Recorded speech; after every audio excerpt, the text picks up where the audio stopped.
Hello दोस्तों, वेदांत academy और अंकुरन इंस्टीट्यूट में आपका स्वागत है।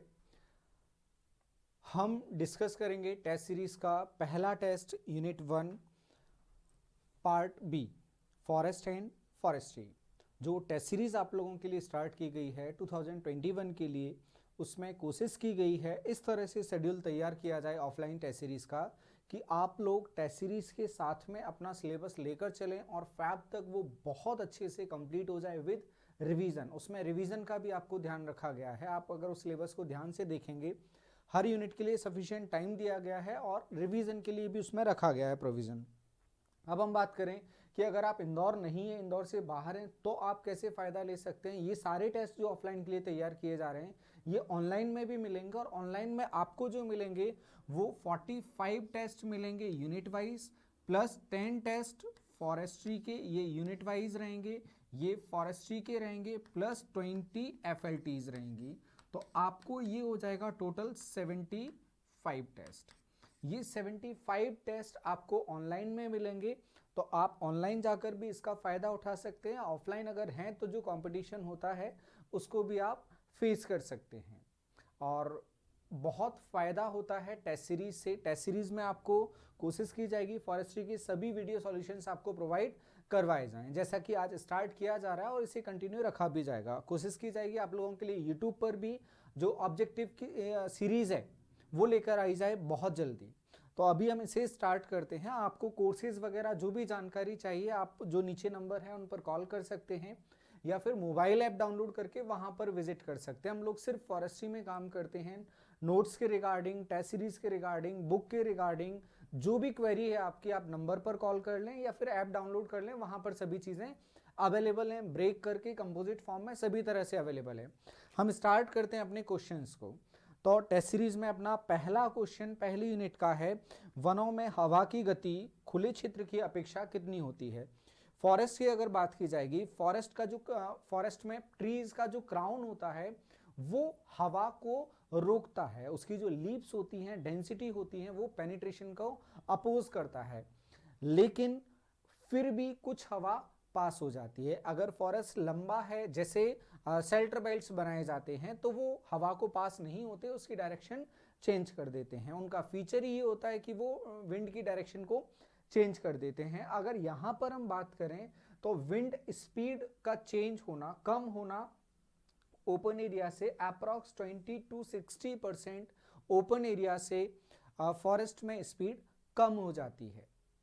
वो डेंसिटी पर डिपेंड करेगा, 20 to 60 वेरी करेगा। इसी एप्लीकेशन का यूज करके बनाए जाते हैं शेल्टर बेल्ट्स और विंड ब्रेक्स, जिसमें विंड ब्रेक का बहुत अच्छा एप्लीकेशन है क्योंकि इसमें बहुत ज़्यादा इनपुट नहीं लगते, एरियाज वगैरह बहुत ज़्यादा नहीं रहता, इसलिए इसको बड़े स्तर पर बनाया जा सकता है। और एप्लीकेशन के तौर पर आप लोगों को पढ़ाया भी गया है। जो इंदिरा गांधी नहर परियोजना है वहाँ पर भी यूज़ किया जाता है, नहरों के पास में भी यूज़ किया जाता है, तमाम जगह पर इसको यूज़ किया जाता है। अगर इसकी हम बात करें, ये प्रोवाइड करवाता है परमिएबिलिटी की हम बात करें, एयर के पास होने की अगर हम बात करें तो एयर के पास होने को रोकता है। 25 to 75% तक की ये एयर पास होने से रोकता है। इस तरह से विंड ब्रेक्स तैयार किए जाते हैं, जिसमें एवरग्रीन ट्रीज का यूज किया जाता है। सदाबहार प्रजातियां लगाई जाती हैं जिनका क्राउन बड़ा होता है, सदा हरे भरे वो रहते हैं, तो हवा को पास होने से वो रोकते हैं और 25 से 75% तक ये पहुंचता है। ये बिल्कुल न्यूमेरिकली आप याद रखेंगे इसको। दूसरा, अगर विंड ब्रेक्स का एक मोटा मोटा क्वेश्चन पूछा जाता है, ये कहां तक प्रोटेक्शन प्रोवाइड करवाता है, ये अपनी हाइट का, जिस हाइट में लिया है उसका 25 टाइम्स, 25 गुना।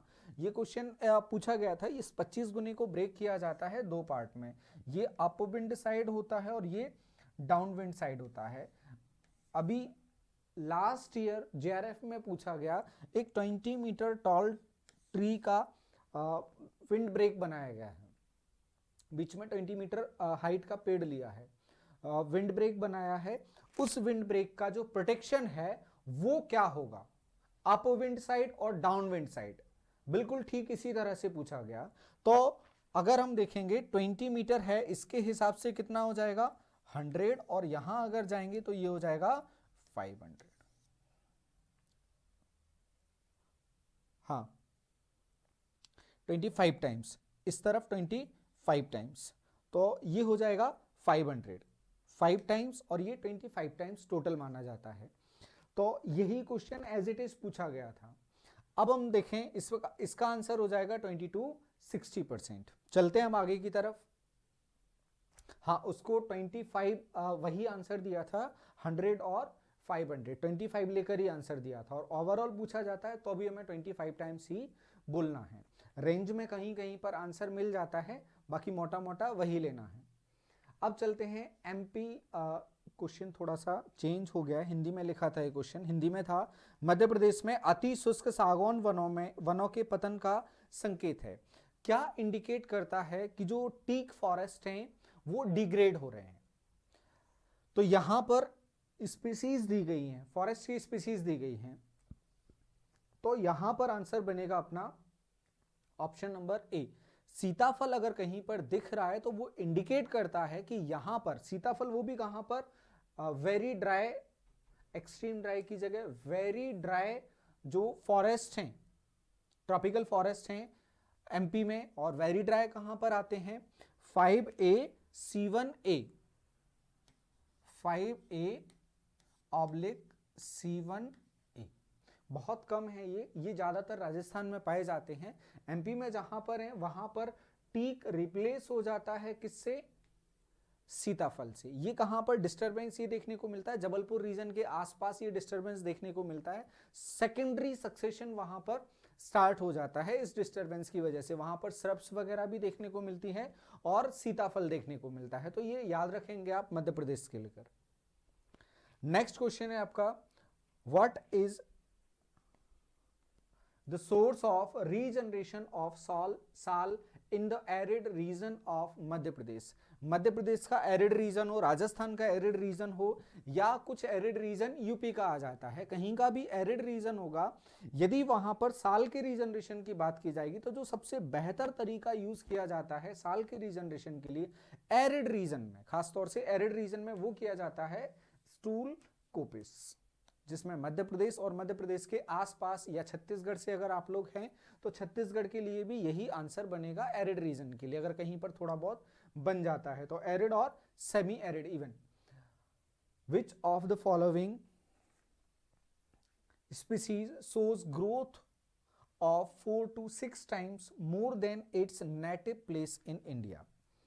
खुद के मूल निवास स्थान से भी ज्यादा 4 से 6 गुना ज्यादा वृद्धि भारत में किस स्पीसीज में देखने को मिलती है। यहाँ ग्रोथ की बात की जा रही है, तो यहाँ पर जो विशालकाय पेड़ देखने को मिलते हैं उसमें यूकेलिप्टस मिलता है और जैपोनिका मिलता है। ये दोनों अच्छी खासी ग्रोथ में देखने को मिलते हैं, जबकि टेक्टोना ग्रैंडिस क्वांटिटी में तो देखने को मिलता है ट्रॉपिकल में, साउथ एशिया में ओरिजिन जनरली माना जाता है, बाकी ये इंडिया में देखने को मिलता है, क्वांटिटी में देखने को मिलता है, लेकिन जो ग्रोथ रेट है या ग्रोथ है वो उतनी ज्यादा नहीं है, जो 4 से 6 गुना लिखा है वो देखने को मिलता है फर्स्ट और सेकंड में। तो इसका आंसर बनेगा ऑप्शन नंबर सी। चलेंगे नेक्स्ट क्वेश्चन की तरफ।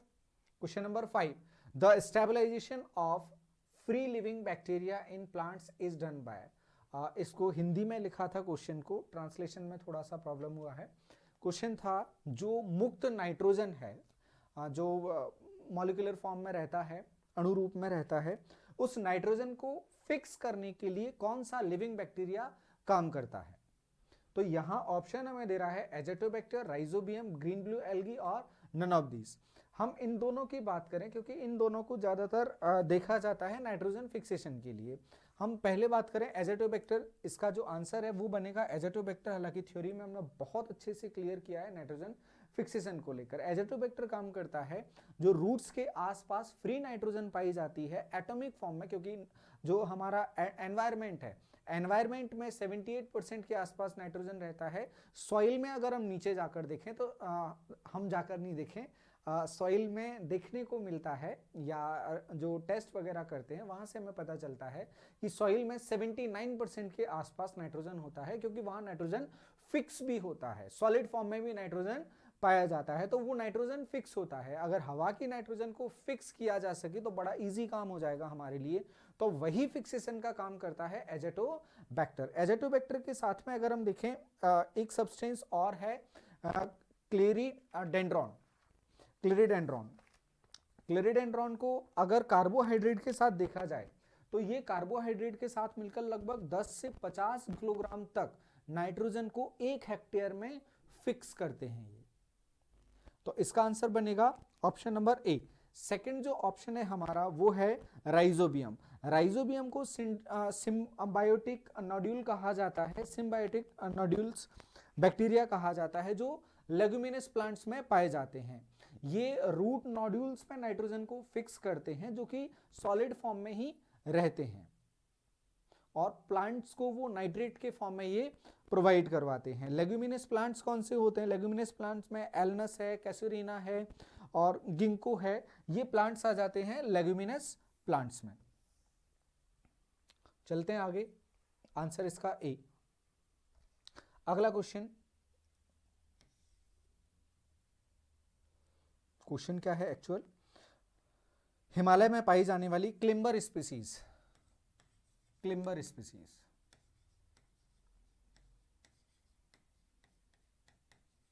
Climber species Lantana camara, Cassia tora, Butea superba, Bauhinia वाली।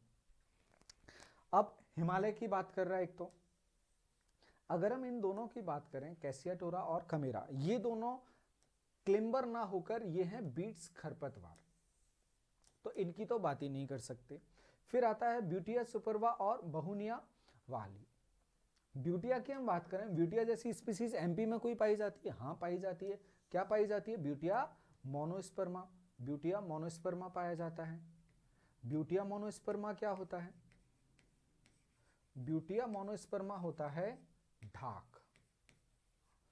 वही ढाक के दो पात, मतलब दो पत्ते, ये कहावत चलती है ढाक के दो पात, तो दो पत्ते जो बड़े बड़े पत्ते रहते हैं जिनका यूज किया जाता है मध्य प्रदेश में दौने और पत्तल बनाने के लिए यूज किया जाता है। अगर आप जो फॉरेस्ट प्रोड्यूसेस हैं उसकी बात आती है तो इसका यूज काफी लेवल पर किया जाता है, ये रोजगार के काम भी आता है, इसलिए बहुत ध्यान रखने वाली बात और इसको यहाँ पर डिस्कस किया जा रहा है।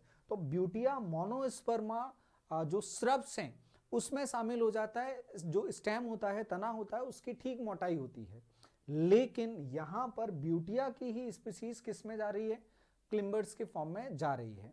तो ये हिमालय में नहीं पाया जाता, ये नीचे पाया जाता है, ट्रॉपिकल के आसपास वाले रीजन में पाया जाता है। तो ये भी हम आंसर नहीं लगाएंगे क्लिम्बर होने के बावजूद भी। अब हम जाएंगे बहुनिया वाहिली पर। बहुनिया वाहिली हिमालय में एक ही ऑप्शन बचा है तो ये हमारा आंसर होगा। ये हिमालय में पाया जाता है और हिमालय में ये वेस्टर्न हिमालय की तरफ, जहां पर हाइट लगभग 1500 मीटर के आसपास हिमालय से स्टार्ट होकर, हिमाचल वगैरह से स्टार्ट होकर और सिक्किम के आसपास तक के रीजन तक ये पाई जाती हैं क्लिम्बर्स।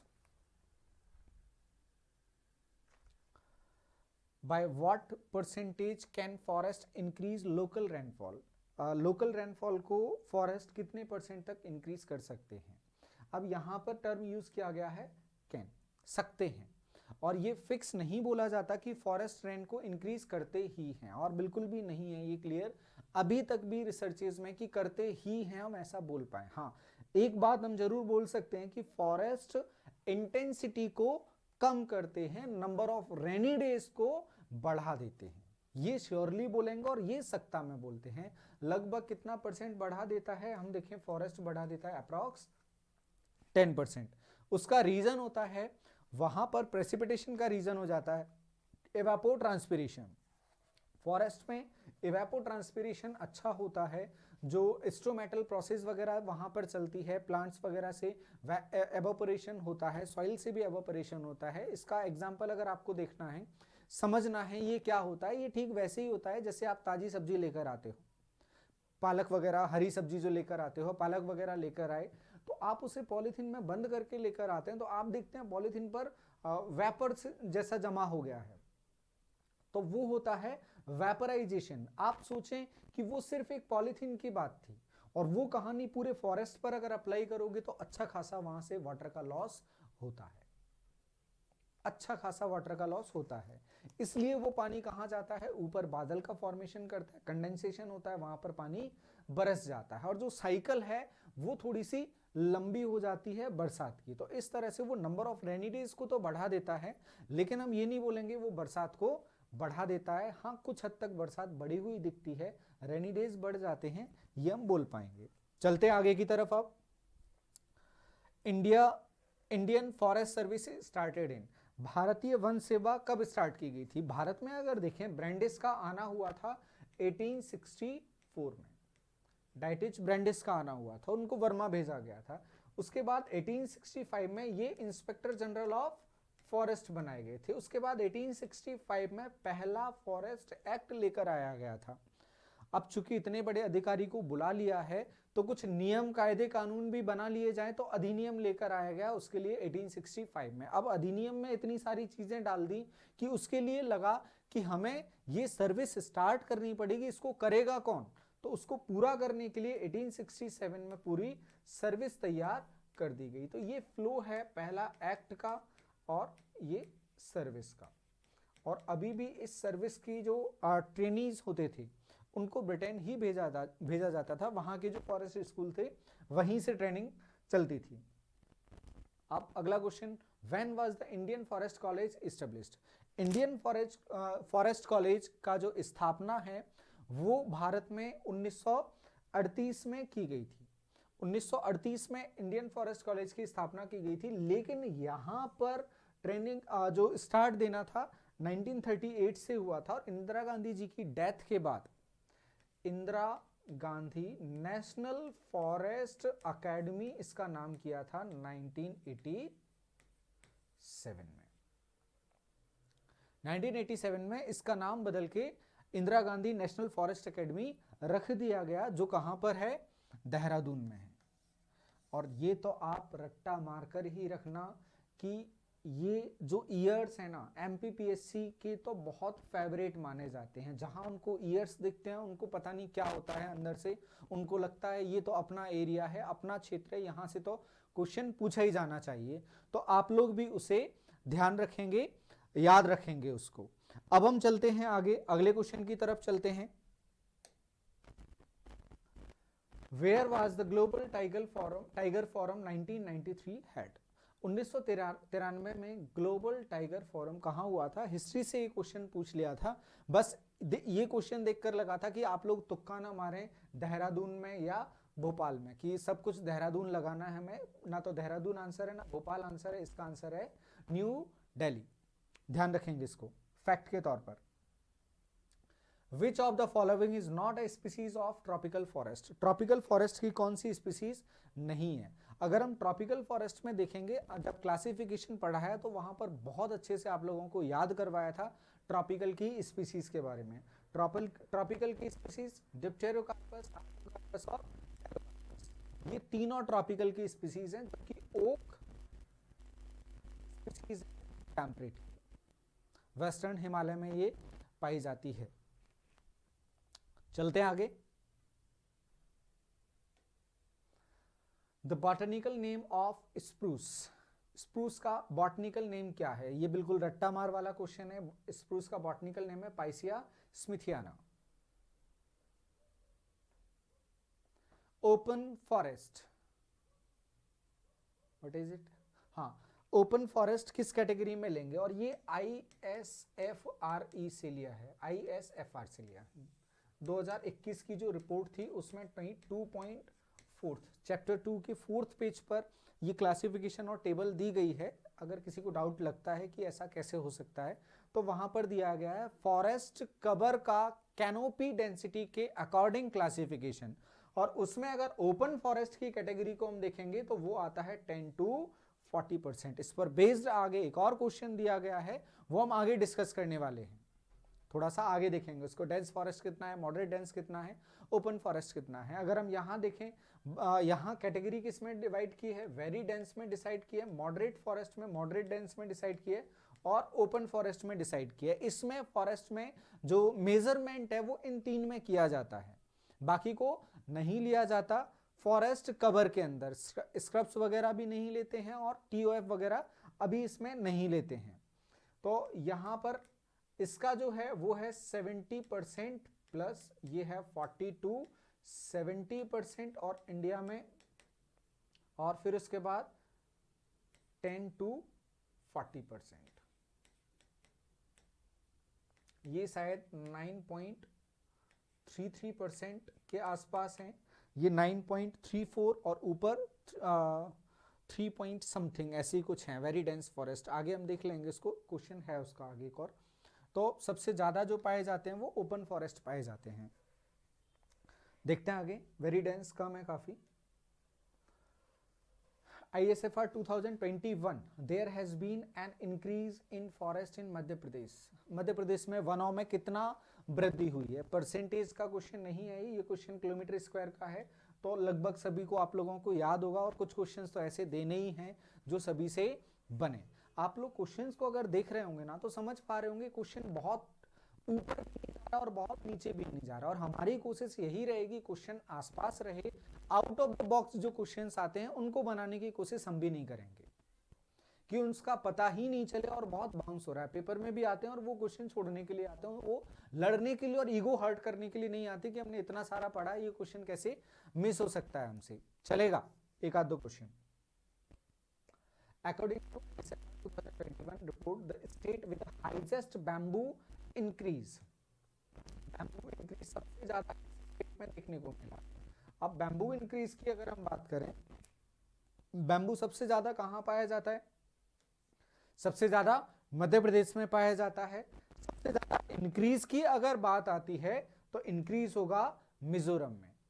अगर कल्म की बात आती है, सबसे ज्यादा कल्म मध्य प्रदेश में बैम्बू का कहां देखने को मिलता है, तो सबसे ज्यादा कल्म देखने को मिलेगा अरुणाचल प्रदेश। ये तीनों फैक्ट बैम्बू को लेकर आप याद रखेंगे।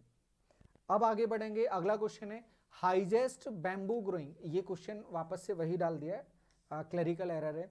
इसकी जगह जो हमने क्वेश्चन दिया था, हम उस क्वेश्चन को बता देते हैं हमने क्वेश्चन क्या दिया था और आप लोगों को क्या बताया जा सकता है उसमें। वो क्वेश्चन था टीक के लिए पहली जो कमीशन बना था, कमेटी बना था, वो टीक के लिए कमेटी कब बना था? तो टीक के लिए पहला जो कमेटी बना था वो बना था 1800 में। अगर आप लोगों को हिस्ट्री याद हो, 1800 के बाद 1806 में टीक इतना जरूरी था ब्रिटिशर्स के लिए, उनकी सेना के लिए, क्योंकि शाही नौसेना को अगर बनाए रखना है तो जिस स्थान पर वो है उसी स्थान पर बड़ी नाव वगैरह की व्यवस्था करना उनके लिए ज्यादा जरूरी था, क्योंकि पूरी दुनिया पर उनका कब्जा था। यहां पर जो क्लैसेस थे पुर्तगीज से, फ्रेंच से, ये लगातार बढ़ते जा रहे थे, युद्ध ब्रिटिशर्स के बढ़ते जा रहे थे, तो उनको जरूरत थी टीक पर भी अपना कब्जा करने की। तो इसके लिए उन्होंने कमेटी बनाया था 1800 में, और 1806 में लगा कि इसमें और आगे बढ़ना चाहिए, तो मद्रास में जो कैप्टन वॉटसन थे उनको कंजर्वेटर ऑफ फॉरेस्ट बनाया था। ये क्वेश्चन मिस हो गया था, तो ये आप लोग लिख सकते हैं फैक्ट के तौर पर अगर लिखना हो। Which is the correct regarding Panchvan Yojana of Madhya Pradesh. Madhya Pradesh में जो पंचवन योजना है उसके रिगार्ड में कौन सा ठीक है? तो जो पंचवन योजना थी वो स्टार्ट की गई थी 1976 में, और पंचवन योजना में ये तय किया गया था जो हमारा टारगेट था, क्योंकि 72 के बाद इंदिरा गांधी जी के वापस आने के बाद जो सम्मेलन हुआ था स्टॉकहोम का, उसके उनसे वहां से वापस आने के बाद लगातार एनवायरनमेंट और वाइल्ड लाइफ वगैरह में ये सब काम चल रहे थे। तो 76 में मध्य प्रदेश में भी पंचवन योजना स्टार्ट की गई। इस पंचवन योजना में तय किया गया, जहां पर 33% फॉरेस्ट जो हमने डिसाइड किया था 1952 में जो डिसाइड किया था हमने कि 33% वन होना चाहिए, तो उनको बांटा जिले के हिसाब से कि हम एफॉरेस्टेशन करके इस टारगेट को अचीव करेंगे। तो यहाँ पर एफॉरेस्टेशन एक माध्यम अपनाया, वो भी किसके लिए अपनाया? 33% डिस्ट्रिक्ट में अगर फॉरेस्ट नहीं है तो वहां पर इसे लागू किया जाएगा। तो इसमें फैक्ट सेकंड और थर्ड एकदम करेक्ट है, तो अपना आंसर बनेगा ऑप्शन नंबर बी। चलेंगे आगे। What does the forest have on the water table. Water table पर फॉरेस्ट का क्या इफेक्ट होता है? वाटर टेबल पर फॉरेस्ट के इफेक्ट को अगर हमें समझना है तो हम वाटर टेबल समझें। वाटर टेबल क्या होता है? वाटर टेबल होता है वाटर का लेवल। अगर फॉरेस्ट में देखें, सरफेस जो रन ऑफ है, पानी बरस के पूरा बहता नहीं है।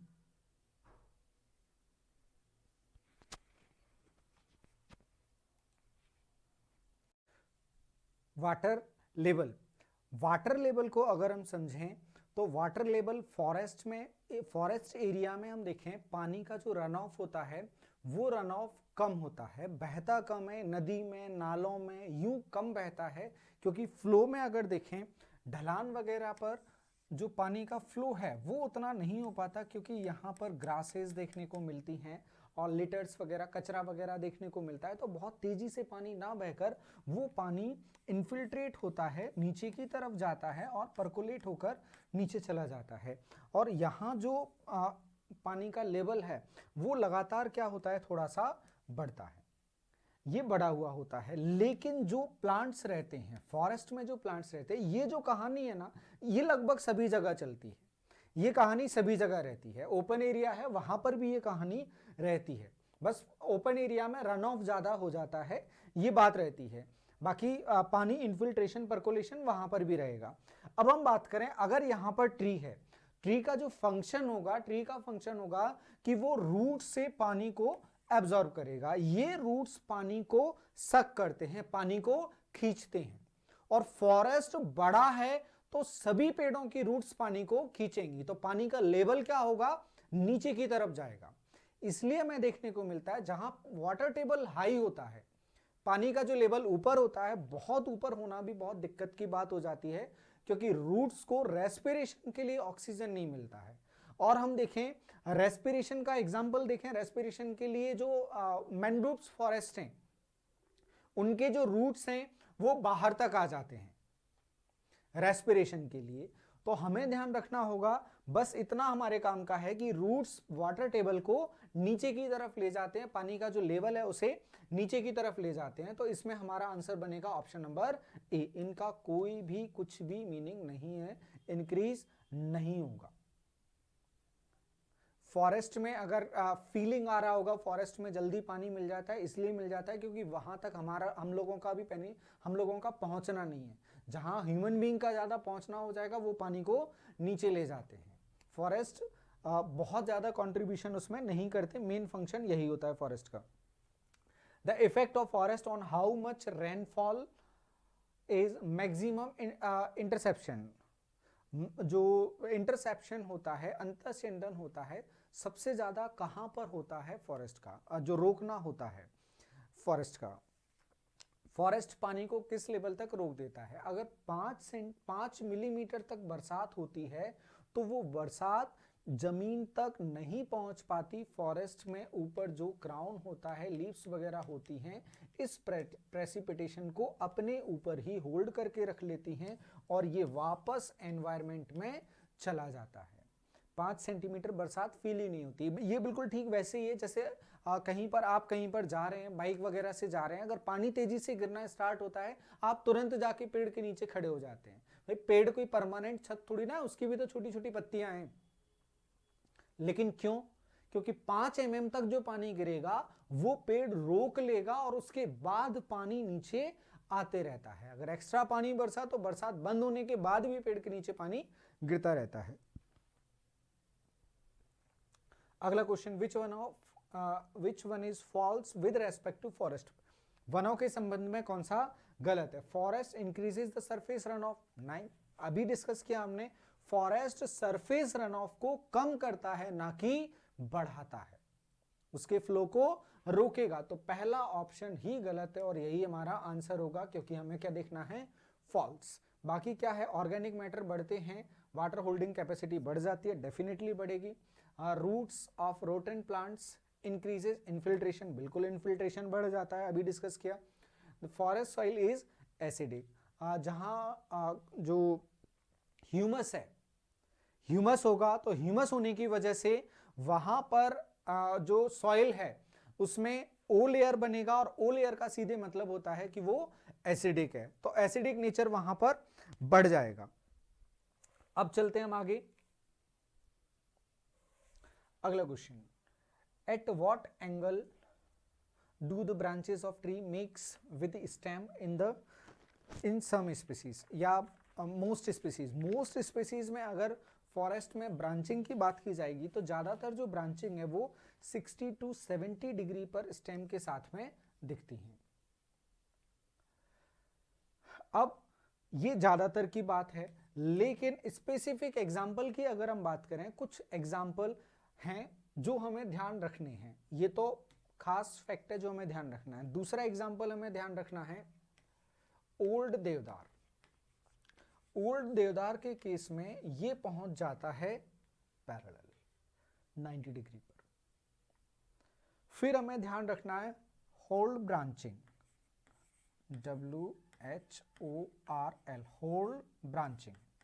होल्ड ब्रांचिंग, होल्ड ब्रांचिंग में क्या होता है, ट्री की स्टेम में ईयर वाइज या सीजन वाइज इस तरह से ब्रांचेस देखने को मिलती हैं, और ये एक साल में एक बार ये ब्रांचेस देखने को मिलती हैं। इसका मध्य प्रदेश में उदाहरण अगर हम देखें तो वो है सेमल। सेमल के पेड़ में इस तरह की ब्रांचेस देखने को मिलती हैं, बॉम्बैक्स सीवा, तो वो हमें ध्यान रखना है। ये दोनों example. Which one is wrong regarding growth ring? Growth ring के रेस्पेक्ट में कौन सा गलत है, ग्रोथ रिंग के लिए कौन सा गलत है? Question number 22। तो ग्रोथ रिंग की हम बात करें, ग्रोथ रिंग बनती है सीजन्स के चेंज होने की वजह से। गर्मियों का सीजन, स्प्रिंग सीजन जितना बड़ा होगा, जो लाइट कलर का रिंग है वो उतना बड़ा हो जाएगा, और जो डार्क कलर का रिंग है वो विंटर में, सर्दियों के सीजन में बनता है, उसका कलर डार्क रहता है, स्लो ग्रोथ रेट को वो प्रदर्शित करता है। अब यहां पर देखो डार्क और लाइट दोनों की बात की, मतलब जो ग्रोथ है उसका जो पैटर्न है वो अलग अलग है। मतलब टिम्बर में जो यूनिफॉर्मिटी है वो नहीं होती, और टिम्बर में यूनिफॉर्मिटी नहीं होना कहीं ना कहीं ठीक बात नहीं है। टिम्बर यूनिफॉर्म होना चाहिए, अगर वो किसी भी प्रेशर या फोर्स में जा रहा है तो वहां अप्लाई किया जा रहा है। It is helpful in finding the age of tree. इसकी एज की गणना के लिए, एज के लिए इसका यूज किया जाता है, बिल्कुल किया जाता है। जब हम स्टम्प एनालिसिस करते हैं, स्टेम एनालिसिस में प्रेसलर बोरर का भी यूज करते हैं, तब भी हम इसी का यूज करते हैं। नंबर ऑफ रिंग काउंट वो देखते हैं, तो एज में यूज होता है। Fourth of these are related to the fluctuation of climate. Second option क्या दिया था हमने, इनकी चौड़ाई width of these are related to fluctuation of climate। Climate का जैसा फ्लक्चुएशन होगा, अभी डिस्कस किया, उसी के अकॉर्डिंग इनकी विड्थ होगी। It is associated with the properties of good would. ऐसा नहीं है, अगर अच्छी पेड़ की ये प्रॉपर्टी या टिम्बर की प्रॉपर्टी होती तो उसमें स्टेडी ग्रोथ रेट होता। जहां स्टेडी ग्रोथ रेट नहीं है, हम उसे गुड नहीं मान सकते हैं, क्योंकि क्लाइमेट चेंज हो रहा है। Generally the rings are wider than the tree with the bigger crown. जहां क्राउन बड़े होते हैं वहां पर रिंग्स ज्यादा देखने को मिलते हैं। ये बिल्कुल ठीक है, रिलेटेड है, आप इन फैक्ट्स को याद करके रखेंगे। अब अगला क्वेश्चन, एंटोमोफिली। एंटोमोफिली क्या होता है? एंटोमोफिली होता है इंसेक्ट पॉलिनेशन। इंसेक्ट्स के थ्रू पॉलिनेशन किस में देखने को मिलता है? ये भी बिल्कुल याद करने वाला क्वेश्चन है। इंसेक्ट्स पॉलिनेशन देखने को मिलता है हमें सोरिया रोबस्टा में, एंटोमोफिली। ध्यान रखेंगे इसको। Next question, कोपिस is a forest, या कोपिस फॉरेस्ट इज। कोपिस फॉरेस्ट को क्लासिफिकेशन में हमने देखा था, लो फॉरेस्ट भी होते हैं, रेगुलर फॉरेस्ट भी होते हैं, मिक्स्ड फॉरेस्ट भी होते हैं, और कम्युनिटी फॉरेस्ट भी होते हैं। मिक्स्ड फॉरेस्ट क्या होंगे? मिक्स्ड फॉरेस्ट होंगे। नेचुरल फॉरेस्ट को जनरली मिक्स्ड फॉरेस्ट कहा जाता है, जहां पर सभी स्पीसीज मिली हुई रहती हैं, सभी एज क्लास वगैरह रहते हैं, पूरे मिक्स्ड फॉर्म में रहते हैं। और रेगुलर फॉरेस्ट होंगे जहां से प्रोडक्शन लिया जाता है और हार्वेस्टिंग की जाती है। रीजनरेशन ये रेगुलर रहे, ऐसे फॉरेस्ट कहलाएंगे अपने रेगुलर फॉरेस्ट, जहां से प्रोडक्शन लिया जा रहा है। फिर उसके बाद कम्युनिटी फॉरेस्ट, दूर दराज के जो एरिया में कम्युनिटीज रहती हैं उनके लिए जो फॉरेस्ट रहते हैं, डिवोटेड उनके लिए रहते हैं, उस फॉरेस्ट को कहा जाता है कम्युनिटी फॉरेस्ट। और लो फॉरेस्ट क्या होंगे? अगर यहां पर हम बात करें प्रोडक्शन के बेसिस पर किन से फॉरेस्ट को तैयार किया जा रहा है, उसके बेसिस पर बोला जाता है लो फॉरेस्ट या high forest. High forest system होता है, हाई फॉरेस्ट में सीड्स के मीडियम से अगर फॉरेस्ट को बनाया जाता है तो उसे कहा जाता है high forest system. Other than seed जो फॉरेस्ट होते हैं उन्हें लो फॉरेस्ट कहा जाता है। अदर देन सीड का एग्जांपल है कोपिस। तो यहां पर जो कोपिस होगा वो कैसा फॉरेस्ट होगा? लो फॉरेस्ट होगा। अगला question number 25, which of the following is a said demander species? Said demander species कौन सी है इनमें से? अगर हम बात करें ऊपर Dipterocarpus, Artocarpus, Mesopheria, Pinus wallichiana. Pinus wallichiana Himalaya region की है, ये तीनों कहाँ की हैं? ट्रॉपिकल रीजन की। इन तीनों को अगर हम समझें तो ट्रॉपिकल जो फॉरेस्ट होते हैं, एवरग्रीन जो फॉरेस्ट होते हैं ट्रॉपिकल, और ये तीनों ट्रॉपिकल एवरग्रीन की स्पीसीज हैं। भले ये साउथ में है, ये नॉर्थ में दिखती है। तो इनमें हम देखें ट्रॉपिकल एवरग्रीन फॉरेस्ट में स्ट्रेटास के फॉर्म में ट्रीज पाए जाते हैं, लेयर के फॉर्म में फॉरेस्ट पाए जाते हैं। अगर लेयर के फॉर्म में फॉरेस्ट है तो एक बात क्लियर है, कुछ ऊपर होंगे, कुछ नीचे होंगे, कुछ नीचे होंगे। उनके लिए जो लाइट की कंडीशन है वो अलग अलग होगी। सबसे ऊपर होगा लाइट डिमांडर, बीच में सेड बियरर, उसके नीचे जाएगा सेड बियरर, उसके नीचे जाएगा said demander. Said demander species वो होती हैं जो छांव में अपनी ग्रोथ करती हैं, सेड में ही अपनी ग्रोथ करती हैं। जो सेड में अपनी ग्रोथ कर सकती हैं वो सेड बियरर स्पीसीज होती हैं। जिनको अपनी ग्रोथ के लिए लाइट की जरूरत है वो लाइट डिमांडर स्पीसीज होती हैं।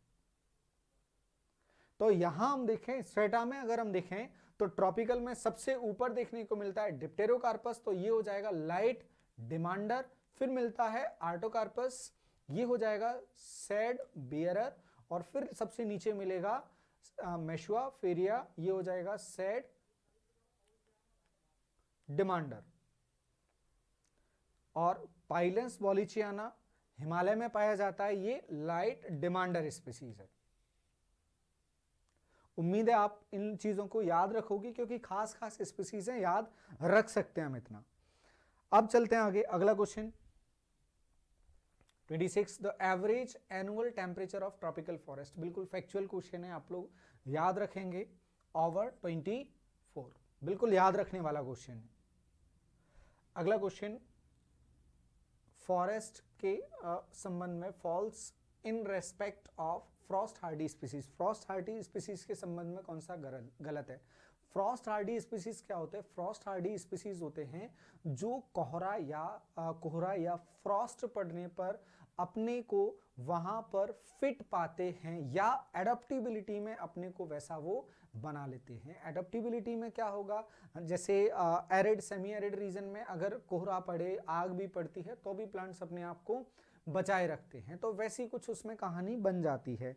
जैसे सेल में सैप को वो बढ़ा लें अपने, या फिर जो वाटर का ट्रांसपोर्टेशन है उसको थोड़ा सा स्मूथ कर दें, तेजी से हो जाए, जिसकी वजह से अंदर बर्फ ना जमे अगर टेम्परेचर नीचे भी जाता है। तो ऐसी कुछ प्रॉपर्टीज हैं जो फ्रॉस्ट हार्डी किसी भी स्पीसीज को बनाती हैं। उसके संबंध में कौन सा गलत है वो हमें देखना है। The amount of water is less. Amount of water, पानी की जो मात्रा है उनमें लेस होनी चाहिए, बिल्कुल होनी चाहिए। अगर पानी की मात्रा ज्यादा होगी, फ्रॉस्ट अगर होगा, टेम्परेचर गिरेगा, तो वो पानी क्या होगा, उसमें आइस के फॉर्म में कन्वर्ट होगा, जिससे उसका वॉल्यूम बढ़ेगा, फिर उसका वॉल्यूम कम होगा और ये कहीं ना कहीं टिम्बर को नुकसान पहुंचाएगा। फिर the osmotic concentration is high. Osmotic concentration high होना चाहिए। ऑस्मोटिक कंसेंट्रेशन का मतलब है जो सेल का सैप है वो ज्यादा होना चाहिए। सेल में अगर सैप या गाढ़ापन ज्यादा होगा तो जो फ्रीजिंग की बात है वो उतनी जल्दी फ्रीजिंग नहीं होगी, और फ्रीजिंग नहीं होगी इसका सीधे मतलब है कि जो फ्रॉस्ट है वो प्लांट फ्रॉस्ट हार्डी हो जाएगा। अगला क्या है, the permeability of water is less. पानी की जो पारगम्यता है वो हम कम कर दें, मतलब पानी अंदर है तो वो अंदर बना रहेगा। अगर अंदर बना रहेगा तो क्या होगा, ठंडा होगा, बर्फ अंदर जमेगी, पेड़ फूलेगा क्योंकि वॉल्यूम बढ़ेगा, और वॉल्यूम बढ़ेगा, फूल गया, उसके बाद दिन होगा, थोड़ी सी धूप आएगी, वो वापस मेल्ट होगा, वापस अपनी स्टेट में जाएगा, और वापस अपनी स्टेट में जाने में क्या होगा, श्रिंकेज, एक्सपेंशन, टिम्बर बेकार, टिम्बर में क्रैक्स देखने को मिलेंगे, फट जाएंगे पेड़, और ये देखने को मिलता है। Water binding colloids are more. Water binding colloids ज्यादा होने चाहिए, पानी को बांधे रखने वाले कोलाइट्स ज्यादा होना चाहिए। स्पंज आप लें, स्पंज को ले जाकर अगर आप फ्रीजर में रखते हैं तो वो देर में जगेगा, जमेगा, बजाय फ्री जो वाटर होगा उसके, तो वाटर होल्डिंग जो कोलाइड्स हैं वो ज्यादा रहें, वाटर को फ्री ज्यादा रहने ना दें जमने के लिए। तो इसका होगा आंसर होगा option number C. The reason for sal forest in the sal forest of Madhya Pradesh, the reason for sal forest, Pterocarpus marsupium, in the reason for Pterocarpus marsupium in sal forest of Madhya Pradesh, Madhya Pradesh के साल वनों में Pterocarpus marsupium का कारण क्या है? इनका कारण होता है पेन पर ऑक्सी एसिटिल नाइट्रेट, पर ऑक्सी एसिटिल नाइट्रेट इसका रीजन होता है। अब हम बात करें एक एक करके पेन्स की, हम बात करते हैं ये पेन क्या होते हैं, पर ऑक्सी एसिटिल नाइट्रेट का जो फॉर्मेशन है वो क्या होता है और कैसे होता है, और इसका आंसर क्या बनेगा।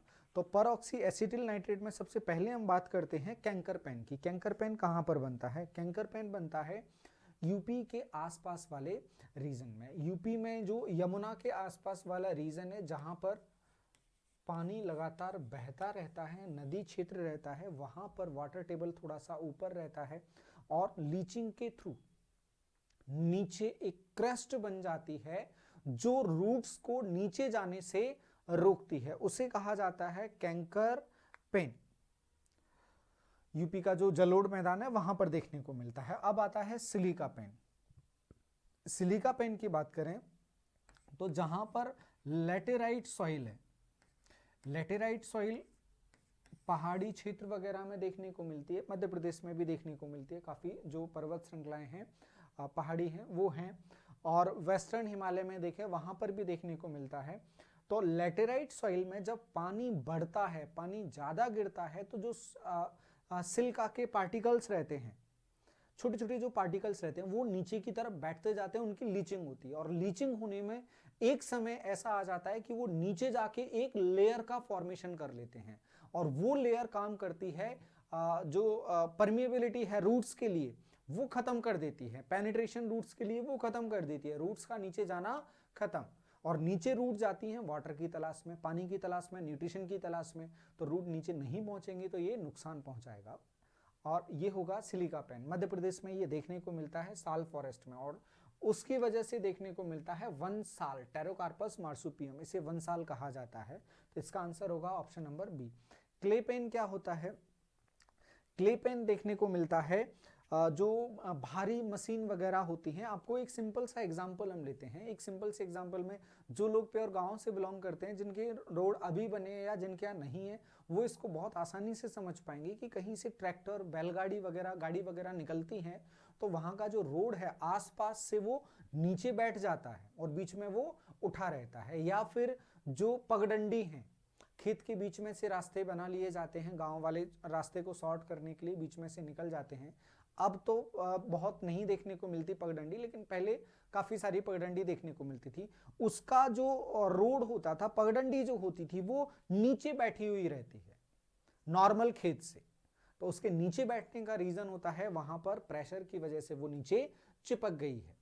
अगर सॉइल चिपकेगी तो वहां पर जो रूट्स है उसके लिए पेनिट्रेशन नहीं होगा। गांव में गुड़ाई वगैरह की जाती है, खेतों को जोता जाता है कि जो रूट सिस्टम है वो ठीक से डेवलप हो पाए, क्योंकि प्लांट में जब फॉर्मेशन होता है तो पहले रूट सिस्टम डेवलप होता है, देन उसके बाद सूट सिस्टम की बारी आती है। तो रूट सिस्टम में ये प्रॉब्लम पैदा करता है क्ले पेन। भारी वाहन वगैरह जो ये अपने मशीन्स वगैरह चलती हैं उनकी वजह से होता है।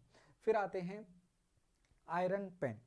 ऐसे क्षेत्र जहां पर पानी का जो भराव है वो ज्यादा होता है, वाटर टेबल ऊपर जाता है, नीचे जाता है, वाटर टेबल ऊपर नीचे जाने की वजह से जो सॉइल में आयरन पाया जाता है वो आयरन साथ में नीचे बैठता है और नीचे जाके वो एक लेयर में फैल जाता है, और एक लेयर जो बन जाती है, नॉन पेनिट्रेबल जो लेयर बन गई है, वो अब रूट को पेनिट्रेट नहीं करने देगी। रूट पेनिट्रेट नहीं होगी तो वो दिक्कत का काम करेगा।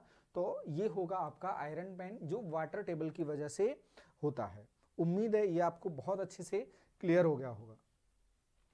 Next question, in which species seed is distributed by gravity, gravity के कारण किसका सीड डिस्ट्रीब्यूशन होता है, तो जो जिसका बड़ा बीज होगा वो डिस्ट्रीब्यूट होगा। बड़ा बीज किसका रहेगा, ओक का रहता है बड़ा बीज। ये याद रखने वाली बात है, अगर उस मोमेंट पर क्लिक नहीं करता है या नहीं पता है तो ड्रॉप करने वाला क्वेश्चन हो जाता है। बिल्कुल सीधे सीधे प्योरली याद करने वाला ये क्वेश्चन है। Most commonly used protected structure bye nursery man in India, ये बहुत आसानी से समझना है ना।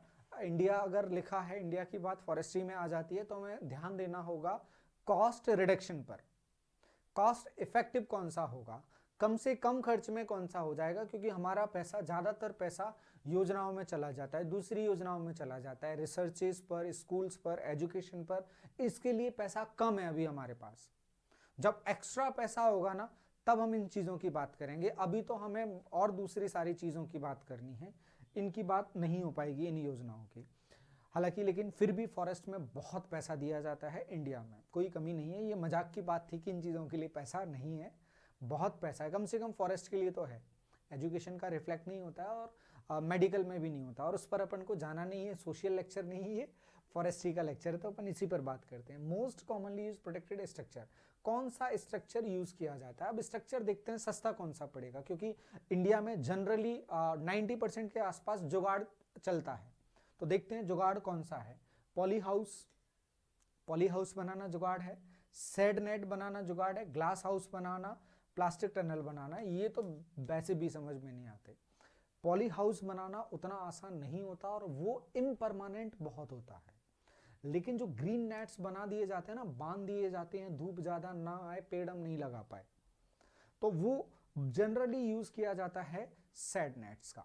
और अगर नेचुरली देखा जाएगा तो पहले कोशिश की जाती है कि नेचुरल हो जाए, कुछ पेनिट्रेशन के साथ, पर अच्छी जो क्राउन है, एवरग्रीन ट्रीज के साथ में अच्छे क्राउन वाले ट्रीज वहां पर लगाए जाते हैं और गैप्स रखा जाता है, जिससे काम चल जाता है। चलते हम आगे। अब question number 31, the removal of terminal part of the shoot to the desirable height is termed as. Suitable height तक, हाइट से सूट को काट देना क्या कहलाता है। चलो एक एक करके हम बात करें। सबसे पहले थिनिंग। थिनिंग आउट क्या होगा, थिनिंग आउट किया जाता है ग्रोथ के लिए। जब हम काम करते हैं, स्टेम की ग्रोथ के लिए काम करते हैं, उस प्रोसेस को कहा जाता है थिनिंग। आसपास के पेड़ों को हटाकर स्टेम की ग्रोथ पर ध्यान देना, वो थिनिंग होता है। अगला पॉइंट क्या है, हेडिंग बैक। हेडिंग बैक होता है पेड़ों की छटाई करना बिल्कुल कॉर्नर वाले हिस्सों से, जैसे होम गार्डन्स वगैरह में की जाती है, आसपास से प्रूनिंग की जाती है, उसे कहा जाता है heading back. The removal of terminal parts. Terminal parts, तो हमारा आंसर क्या होगा, हेडिंग बैक। फिर अगली डेफिनेशन देखें क्या है, pinching.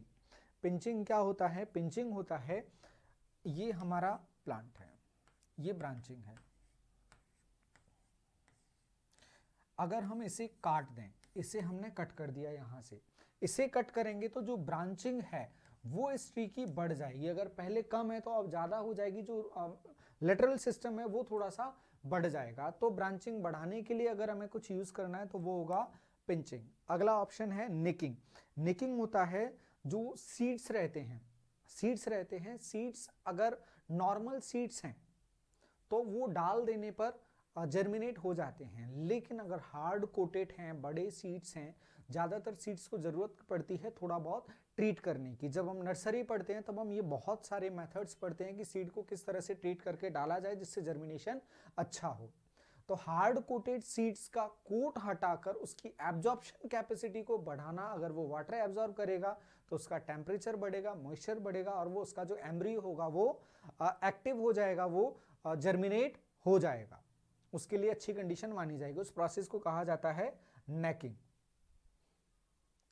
Next question, question number 32, the rate of photosynthesis is maximum in. Photosynthesis की जो रेट है वो मैक्सिमम किस में रहती है, ये पूछा गया था अभी क्वेश्चन, किस में रहेगी, रेड लाइट में मैक्सिमम रहती है। Next question, a plant which grows in moist sites is known as. एक प्लांट जो नम क्षेत्र में होता है, आर्द्र क्षेत्र में होता है, हाँ मॉइस्ट, आर्द्र क्षेत्र में होता है, वो क्या होगा, वो होगा hygrophytes. Dieback of shoot is caused due to deficiency of.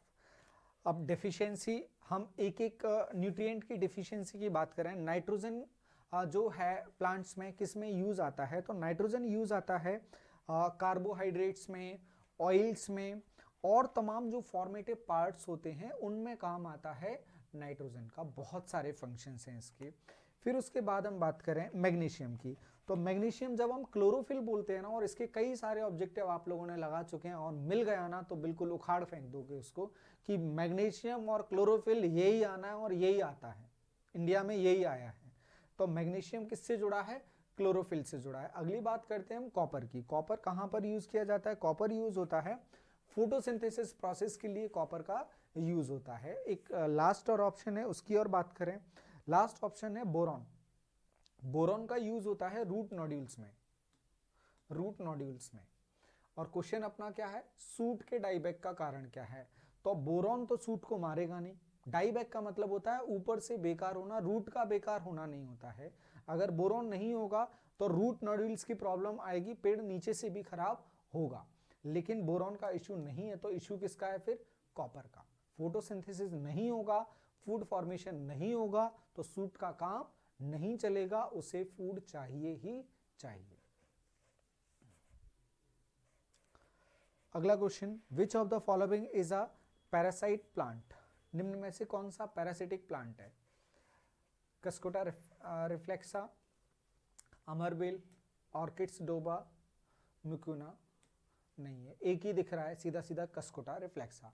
और इसका एक और क्वेश्चन आगे है तो वो अपन और डिटेल में डिस्कस करेंगे। यहाँ तो अमरबेल सीधा सीधा ऑप्शन अपन को दिख रहा है। हाँ, अमरबेल कौन सा पैरासाइट है ये जरूर हमें पता होना चाहिए। तो कस्कोटा कैसा पैरासाइट है, अमरबेल टोटल स्टेम पैरासाइट है। इसका एग्जाम्पल पूछा जाता है टोटल स्टेम पैरासाइट में। एक और एग्जाम्पल पूछा जाता है सेंटिलम एल्बम का, पार्शियल रूट पैरासाइट। दोनों को ध्यान रखना, मे बी वो आगे इंक्लूड कर लिया हो हमने। Next question, an area where plants are raised for eventual planting out is known as.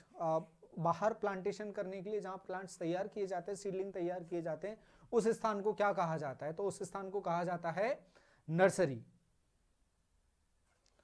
Silvicultural system for water side area, water side area के लिए सिल्वीकल्चरल सिस्टम कौन सा यूज किया जाता है। वाटर साइड एरिया ढलान वगैरह का क्षेत्र है जहां पर पेड़ों को हम एक साथ नहीं हटा सकते, सभी एज के ट्रीज पाए जाते हैं, ग्रासेस वगैरह भी पाई जाती हैं, क्योंकि वहां पर सॉइल कंजर्वेशन मुख्य अपना फंक्शन हो जाता है। तो वहां पर हमें यूज करना पड़ेगा सिलेक्शन सिस्टम, बहुत ध्यान से सिलेक्ट कर करके चीजों को कंट्रोल करना पड़ेगा, तो वहां सिलेक्शन सिस्टम यूज होगा हमारा।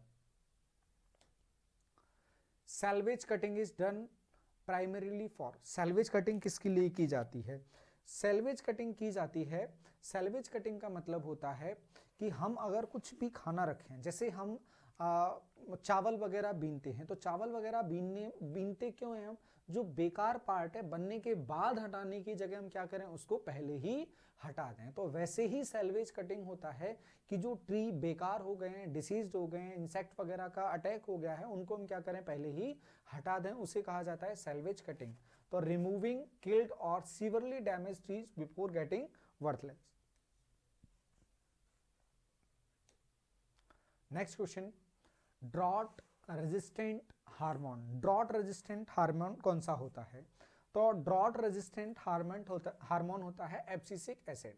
एब्सिसिक एसिड का जो फंक्शन है, मेनली इसका जो फंक्शन देखने को मिलेगा वो स्टोमेटल में मिलेगा, कि स्टोमेटा के ओपन होने में, क्लोज होने में वहां पर मिलेगा, लीव्स में मिलेगा, लीफ की फंक्शनिंग में मिलेगा, फिर ऑस्मोटिक जो रेगुलेशन है जिसकी थोड़ी देर पहले हमने बात की थी कि जो अंदर सैप वगैरह है उसमें मिलेगा, फिर उसके बाद सीड और जो बर्ड डॉर्मेंसी है, सीड डॉर्मेंसी है, बर्ड डॉर्मेंसी है, उनके लिए इसका फंक्शन देखने को मिलता है एब्सिसिक एसिड का। ये ध्यान रखेंगे, बहुत डिटेल में हम इसके नहीं जा सकते, अदरवाइज पूरा लेक्चर बनेगा ये। चलते हैं आगे, क्वेश्चन नंबर 40। क्वेश्चन नंबर 40 बोलता है number of plants in 5 hectare area in 5 by 5 metre spacing. अगर कुछ भी नहीं दिया है तो वो हमें लेकर चलना है स्क्वायर। स्क्वायर में आप जाओगे 100 बाय 100, 1 हेक्टेयर का मतलब होता है 100 बाय 100 मीटर, और नीचे 5 बाय 5, और स्पेस कितना है 5 हेक्टेयर इंटू 5। इसे सॉल्व करोगे 25, ये काटोगे 4 बार, 4 पंजे 20, ये हो जाएगा 2000। ये फॉर्मूला होता है। फॉर्मूला कैसे बनता है? फॉर्मूला बहुत नॉर्मल बात है, ये स्पेसिंग है 4 इधर और 4 इस तरफ।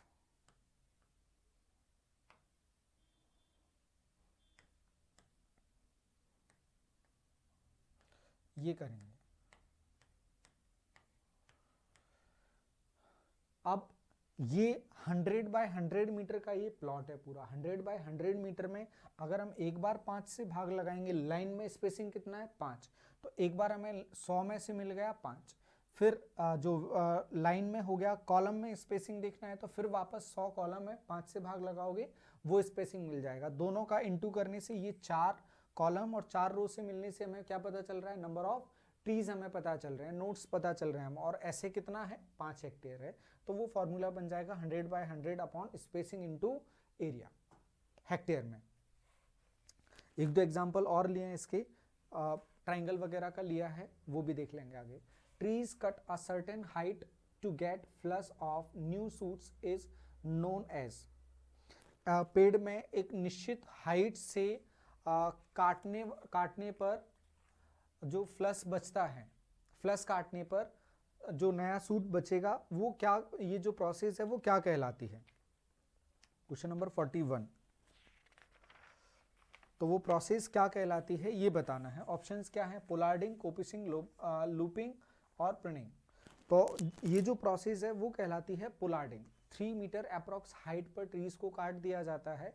जो ब्राउजिंग वाले जो एनिमल्स होते हैं, ऊंट वगैरह जो एनिमल होते हैं, वो पेड़ों को खा जाते हैं। तो कोशिश की जाती है एक हाइट से ब्रांचिंग को पूरा क्लीन कर दिया जाए। ये जो ब्रांचेस वगैरह नीचे आ जाती हैं, ये सब नीचे आ जाता है, इसको हम क्या करें? पूरा क्लीन कर दें। तो इस तरह से ट्री कुछ दिखाई देता है। फिर इसमें ये ऊपर से कोपिस के जैसे ये ट्री आगे ग्रो करता है। तो ये प्रोसेस कहलाती है pollarding.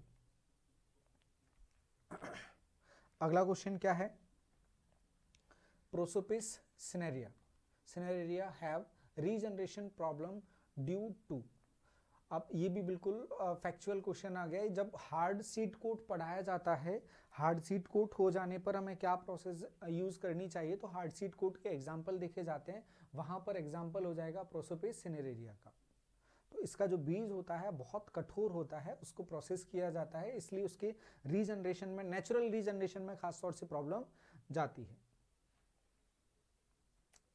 Thinning carried out for fuel wood plantation. Fuel wood plantation में कौन सी थिनिंग की जाती है? फ्यूल वुड जो प्लांटेशन होता है वो प्लांटेशन होता है वेट के हिसाब से, क्योंकि फ्यूल वुड को वेट के हिसाब से देखा जाता है, ना कि टिम्बर की या फिर उसकी डायमीटर के हिसाब से देखा जाता है। अगर हम डायमीटर वगैरह नहीं देख रहे हैं तो फिर हम थिनिंग क्यों करने जा रहे हैं? क्योंकि थिनिंग का मुख्य जो उद्देश्य होता है, मेन पर्पस होता है, वो होता है डायमीटर ग्रोथ। जब डायमीटर से लेना देना ही नहीं है तो फिर थिनिंग से कोई लेना देना नहीं है। इसका आंसर बनेगा नो थिनिंग। और थिनिंग के बारे में अभी डिस्कस नहीं करना है, लेक्चर बहुत वास्ट हो जाएगा। Why eventually, question number 44। अच्छा, eucalyptus. Why eucalyptus is preferred in water logged area.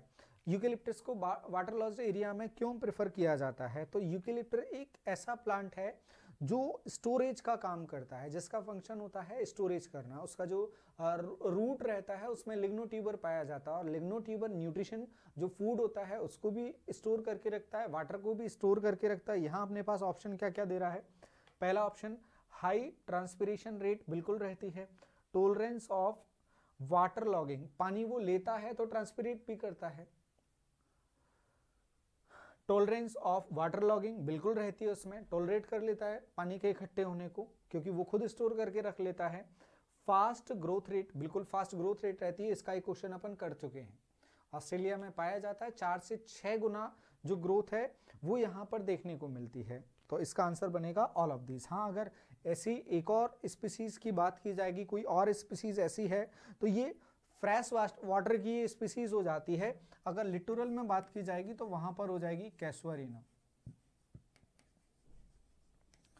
कैसुआरिना littoral forest में वाटर जहां पर भर जाते हैं, टाइडल जहां पर एरिया होता है वहां लगाए जा सकते हैं। अगला, a shoot arising from an adventitious bud at the base of woody plant that has been cut near the ground is known as a shoot arising from an adventitious buds. Question number 45. A shoot arising from adventitious bud at the base of wood. जब पेड़ों को बिल्कुल नीचे से काट दिया जाता है, कट नियर दी ग्राउंड, ये ट्री है। प्रोडक्शन हार्वेस्ट हमने कर लिया, इसको काटा हमने नीचे से, और नीचे से काट के इसको छोड़ दिया। जब यहाँ पर रूट सिस्टम इसका पूरा डेवलप है, न्यूट्रिशन इसको मिलेगा, तो इसकी जो एडवेंशियस बर्ड्स होंगी वो एक्टिव होंगी। तो ये कुछ हमें इस तरह से दिखाई देगा और इसे कहा जाता है कोपाइस। ऑप्शन नंबर डी, यही कोपिस फॉरेस्ट होता है जो ज्यादातर फ्यूल वुड के लिए यूज किया जाता है, श्रब्स वगैरह में यूज किया जाता है। टिम्बर प्रोडक्शन के लिए कोपिस फॉरेस्ट यूज नहीं किया जाता। अगला question, question number 46। Quercus incana is an example of, किसका एग्जाम्पल है? क्वेरकस ओक, लाइट डिमांडर बताया जा चुका है, क्वेरकस डिस्कस कर चुके हैं, पाइनस वॉलिचियाना और क्वेरकस वगैरह। The theory of plant succession was given. Next question, plant succession की थ्योरी किसने दी? क्लीमेंट्स ने दी थी। अगला question, which of the following is strong coppicer? Strong coppicer कौन सा है? तो स्ट्रॉन्ग कोपिसर ब्यूटिया मोनोस्पर्मा भी है, डलबर्गिया सिस्सो भी है। तो ये हो जाएंगे बोथ ए एंड बी। दोनों बहुत बड़े बड़े प्लांट्स नहीं होते, इसलिए किसमें शामिल हो जाते हैं? कोपिसर में दोनों शामिल हो जाते हैं। A species that invades a base area such as newly exposed soil is known as। नई सॉइल में अगर न्यूली एक्सपोज्ड सॉइल अगर है, वहां पर कौन सी स्पीसीज दिखेगी? पाइनियर स्पीसीज दिखेगी। नई मृदा में कौन सी स्पीसीज दिखेगी? नई मृदा में सबसे पहले आने वाली स्पीसीज दिखेगी, और सबसे पहले आने वाली स्पीसीज को कहा जाता है पाइनियर स्पीसीज। तो इसका आंसर होगा option number A. Home gardens in India are more common in. India में होम गार्डन कहां पर कॉमन है? इंडिया में home gardens generally South India, Lakshadweep वगैरह ऐसे एरिया में कॉमन है। ऐसे एरिया कौन से क्षेत्र हो जाते हैं? केरल वगैरह के आसपास वाला जो रीजन है, बरसात के हिसाब से किस में आएगा? लो रेनफॉल बिल्कुल भी नहीं, मॉडरेट नहीं, ड्राई नहीं, सबसे पहले वहां बरसात होती है, लंबे समय तक बरसात होती है, हाई रेनफॉल रीजन आ जाता है। और जहां स्ट्रेटा के फॉर्म में फॉरेस्ट आते हैं वहां पर होता है। अगर ऐसी कंडीशन की हम बात करें, होम गार्डन जैसी कंडीशन कहाँ बनती है? तो असम में कंडीशन वैसी बनती है, लक्षद्वीप में कंडीशन वैसी बनती है, केरला के आसपास कंडीशन वैसी बनती है। लेकिन जनरली जो होम गार्डन्स हैं वो केरला में देखने को मिलते हैं। Question number 51, hardwood is related to. Hardwood किससे रिलेट करते हैं? तो हार्डवुड रिलेट करते हैं एंजियोस्पर्म, जिम्नोस्पर्म। किससे रिलेट करेंगे? एंजियोस्पर्म से वो रिलेट करते हैं। ये होते हैं ब्रॉड लीव्ड जो फॉरेस्ट होते हैं, जिनमें जो वेस्कुलर सिस्टम है वो बहुत डेवलप्ड होता है, सैप वगैरह उनमें अच्छा खासा देखने को मिलता है, उसमें जम भी जाता है। लेकिन यहाँ पर जो वेस्कुलर सिस्टम है वो बहुत ज्यादा नहीं डेवलप्ड होता है जिम्नोस्पर्म में। इसके जो एग्जाम्पल हैं वो होते हैं कॉनिफर्स, इसलिए वो सॉफ्टवुड में शामिल होते हैं, और यही सबसे बड़ा रीजन है। अगर हम इनकी स्ट्रक्चर पर जाएंगे, ट्रैकेट्स वगैरह देखेंगे, रेज वगैरह देखेंगे, तो हमारे लिए बहुत सारा काम बढ़ जाएगा। तो अभी अपने लिए सिर्फ इतना कि इसको किसके बेसिस पर देखा जाता है? जो वेस्कुलर बंडल्स हैं, वेस्कुलर सिस्टम है वो वेल डेवलप्ड होता है एंजियोस्पर्म में, और जिम्नोस्पर्म में उतना डेवलप्ड नहीं होता है। जब जो प्लांट किंगडम है वहां आप लोग अगर पढ़ोगे तो मे बी आप वहां इसको कवर कर सकते हो। Example of pre climax. Pre climax का उदाहरण क्या है? तो प्री क्लाइमेक्स का उदाहरण northern tropical dry deciduous type 5BE3 Acacia forest, chir pine forest of valley of sub tropical. ये बहुत ही पर्टिकुलर क्वेश्चन है, ये बस इसके लिए दिया था कि आप लोग प्रैक्टिस कर पाओ कि क्वेश्चंस को छोड़ना कैसे है। तो क्वेश्चन को छोड़ने में इसमें आपको समझना पड़ेगा। इसका आपको आंसर मिलेगा option number B, chir pine of the valley. Next question की तरफ चले हम।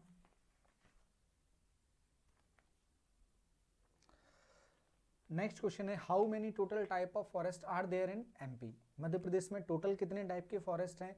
तो टाइप की अगर हम बात करेंगे तो टाइप कितने हैं हमारे पास? 22 में से 2 ग्रासेस हैं, बाकी 20 फॉरेस्ट में आ जाते हैं। और अगर मेजर ग्रुप्स की बात करेंगे तो 5 मेजर ग्रुप देखने को मिलते हैं। अगला, the height of the sapling is. Height of the sapling books में अलग अलग जगह पर अलग अलग चीजें रहती हैं, लेकिन जनरली एक चीज मानकर रहती है जो स्टैंडर्ड बुक में इंडिया में देखने को मिला है, ये तो बस दे दिया था, दोनों एक ही बात है, 3 फीट और 90 सेंटीमीटर। तो यहां पर हम आंसर ऑप्ट करेंगे 3 फीट, ऑप्शन नंबर डी, याद रखेंगे इसको। Which of the following allow mycorrhiza to penetrate the cell wall. कौन सा माइकोराइजा सेल वॉल को पेनिट्रेट करने की परमिशन देता है? माइकोराइजा जनरली 2 तरह के होते हैं, दोनों को मिलाकर एक्टेंडो पढ़ लिया जाता है। जनरली 2 तरह के होते हैं, एक्टोमाइकोराइजा और एंडोमाइकोराइजा। एक्टोमाइकोराइजा होता है, माइकोराइजा बेसिकली माना जाता है फंगी और रूट्स के बीच की कड़ी, सहजीवी संबंध। सहजीवी संबंध में ये दोनों के बीच में कड़ी का काम करता है। तो ये फंगी को अलाउ करता है कि आप आए और न्यूट्रिशन पहुंचाएं। तो फंगी आकर रूट तक पहुंचता है, कभी कभी रूट को पेनिट्रेट करके वो अंदर पहुंचता है, और पेनिट्रेशन में वो कभी ऐसा होता है वो सेल वॉल को भी पेनिट्रेट कर जाता है और कभी सेल वॉल को पेनिट्रेट नहीं कर पाता। अब देखो ये प्लांट का स्टेम है, इसमें ये सेल्स वगैरह पाए जा रहे हैं, ये सेल्स हैं। अगर इसके अंदर पेनिट्रेट नहीं किया, अंदर पेनिट्रेट नहीं किया, जो कि कौन नहीं करने देता? एक्टोमाइकोराइजा अंदर पेनिट्रेट नहीं करने देता। तो हाइफे जाएगा कहां? हाइफे पहुंचेगा इसके अंदर और वो इन सेल्स को छोड़कर सभी जगह रहेगा। अगर ये ब्लैक लिया जाता, पूरा ब्लैक लिया जाता और इसमें व्हाइट बना दिया जाता, तो ये जाली की तरह दिखता और उसको कहा जाता है हार्टिंग नेट। तो हार्टिंग नेट का फॉर्मेशन एक्टोमाइकोराइजा में देखने को मिलता है। वहीं अगर एंडोमाइकोराइजा की बात करें तो वो अलाउ करता है सेल्स को वो पेनिट्रेट कर दे, तो वो सेल्स को पेनिट्रेट करके जो फंगी है वो अंदर चला जाता है। तो इसका आंसर बनेगा option number B. Next question, dying back. Dying back is commonly seen in which species. जो डाइंग बैक है वो जनरली देखने को मिलता है साल में। एक आध इसका और एग्जाम्पल देखना है तो जो सॉल्यूशन है जो आपको प्रोवाइड करवाया जाएगा उसमें आप एक बार देख लेना। साल, हाँ, अपने यहाँ पर बॉम्बैक्सीवा सेमल, साल और सेमल में देखने को मिलता है, ऊपर से जो बेकार हो जाते हैं। किसकी कमी से? ये पीछे आप जाकर देखोगे, एक बार और डिस्कस कर चुके हैं हम इसे। Which species can be reproduced from coppice. कौन सी स्पीसीज कोपिस से रिप्रोड्यूस की जा सकती है? ऐसी स्पीसीज जिसकी हाइट बहुत ज्यादा नहीं है उसे कोपिस से रिप्रोड्यूस किया जा सकता है। या पेड़ काटने के बाद आसपास से जो डोरमेंट बर्ड्स हैं उनसे कौन सा प्लांट्स देखने को मिलता है? बॉम्बैक्सीवा बहुत सीधा होता है तो ये तो नहीं किया जा सकता। महुआ भी नहीं किया जा सकता, अच्छा खासा बड़ा पेड़ देखने को मिलता है। देवदार तो पॉसिबल ही नहीं है। बचा क्या? नीम, जो बहुत बड़े और बहुत बड़े साइज में नहीं देखने को मिलते, मॉडरेट साइज में जनरली देखने को मिलते हैं। और जो अच्छे साइज वगैरह का देखने को मिलता है वो हमें आंध्र प्रदेश के आसपास, तेलंगाना के आसपास वाले रीजन में देखने को मिलता है। At what distance is the teak plantation usually done. तो ये तो याद ही रखना है हमें, टीक प्लांटेशन किया जाता है 1.8 बाय 1.8 पर। डिटेल्ड सॉल्यूशन आपको मिल जाएगा, टेलीग्राम ग्रुप पर भी डाल दिया जाएगा और ऐप में तो मिल ही जाएगा, जहां पर इसके सारे सॉल्यूशंस मिलेंगे। Which of the following is not a problem of taungya forestry? Taungya forestry, taungya forestry की प्रॉब्लम नहीं है। तो इसके ऑप्शंस देखें। पहला ऑप्शन क्या है? पहला ऑप्शन बोल रहा है महामारी का खतरा, एंडेमिक थ्रेट। एंडेमिक थ्रेट इसकी वजह से रहता है क्योंकि अगर हम एक ही तरह की फसल कहीं पर करते हैं तो इंसेक्ट वगैरह को कहीं ना कहीं हम न्योता देते हैं, वायरसेस को न्योता देते हैं, आप आओ, ये आपका प्लेस है, आप यहाँ आकर रह सकते हैं। चाहे आप धान की खेती करें, गेहूं की खेती करें, कुछ ना कुछ वायरस और इंसेक्ट उनके लिए वो नेटिव प्लेस रहता ही है, घर रहता है उनका खुद का घर, तो वो वहां पर आएंगे तो इनका खतरा रहेगा ही रहेगा। एम्प्लॉयमेंट प्रॉब्लम नहीं रहता है, उससे तो एम्प्लॉयमेंट मिलता है, तो ये एम्प्लॉयमेंट इसकी प्रॉब्लम नहीं है। एम्प्लॉयमेंट तो इससे मिलेगा, बेरोजगारी खत्म होगी, लोग काम पर लगेंगे, फॉरेस्ट की जगह खेती स्टार्ट होगी। डेंजर ऑफ सॉइल एरोजन बिल्कुल होता है। लीगल प्रॉब्लम बिल्कुल रहता है कि हम लीज पर जो जमीन दी जाती है उसके बाद 3 से 5 साल के लिए दोगे, 3 से 5 साल के बाद क्या करेंगे? फिर तो वापस आके लड़ना है ना। अटैचमेंट जो होता है वस्तु के साथ, अटैचमेंट, ये मेरा घर, ये मेरा बेड, ये मेरी चद्दर, वो हो जाता है लोगों को। हम कुछ टाइम यूज करने के बाद हो जाते हैं, जैसे किसी पर्टिकुलर क्लास में पहुंचने के बाद। 6th क्लास में अगर आप हैं, एक बेंच पर बैठ रहे हैं, 10 दिन बैठ के ऐसा लगता है वो बेंच हमारी हो गई, वो जगह हमारी हो, और उसके लिए लड़ने के लिए बच्चे तैयार रहते हैं। तो यहाँ पर लीगल इशू आ ही जाता है कि वो अपनात्व का भाव बन जाता है। About what % of India's forests are under government acquisition? Bharat सरकार के अंडर में कितना फॉरेस्ट आता है? तो मैक्सिमम जो फॉरेस्ट है वो भारत सरकार के अंडर में ही आता है। तो मैक्सिमम यहाँ पर कितना दिख रहा है अपन को? 95%। तो 95% अपना आंसर होगा। Next question, scientific forestry started. Dietrich Brandis के आने के साथ ही साइंटिफिक फॉरेस्ट्री स्टार्ट हो गई थी, तो वो साइंटिफिक फॉरेस्ट्री भी हम मानकर चलेंगे 1864 से ही इंडिया में ब्रांडिस के आने से ही स्टार्ट हो गई थी। इन्हीं को father of scientific forestry in India कहा जाता है, या भारत में फॉरेस्ट्री के फादर के तौर पर भी देखना होगा तो भी इनको कहा जाता है। Tropical forestry, father of tropical forestry भी इन्हीं को कहा जाता है। The parasitism of Santalum album that determines its deciduous or evergreen nature, it depends on।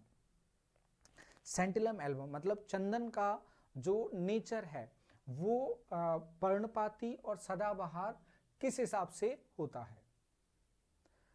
Type of soil, soil के हिसाब से, according to the habit of its host plant, type of topography, उच्चा बच के हिसाब से नहीं, क्योंकि होस्ट प्लांट पर वो डिपेंड कर रहा है, जिसके यहाँ हो आपको वैसा बोलना पड़ेगा। आप जनरली देखते होंगे कई सारे लोग हैं, कई सारे पॉलिटिशियंस हैं, सीधा बोलते हैं हम, कई सारे पॉलिटिशियंस हैं, एक पार्टी में होते हैं तो एक भाषा बोलते हैं, दूसरी पार्टी में जाते हैं तो वही दूसरी भाषा बोलते हैं। यहाँ बुराई कर रहे थे इसकी, यहाँ बुराई कर रहे हैं इसकी। तो बिल्कुल वैसी कहानी रहती है सेंटिलम एल्बम की, जिसके साथ उसके जैसा, डेसिडियस के साथ तो डेसिडियस जैसा, और एवरग्रीन के साथ तो एवरग्रीन जैसा। इसलिए इसको एक एग्जाम में उसमें पूछ लिया गया था ट्रॉपिकल एवरग्रीन फॉरेस्ट में, कि सेंटिलम एल्बम ट्रॉपिकल एवरग्रीन फॉरेस्ट में पाया जाता है, तो वो पैरासिटिक पर अपने होस्ट प्लांट पर डिपेंड करेगा। अगला question, bamboos has which type of root? Bamboo में किस तरह की रूट पाई जाती हैं?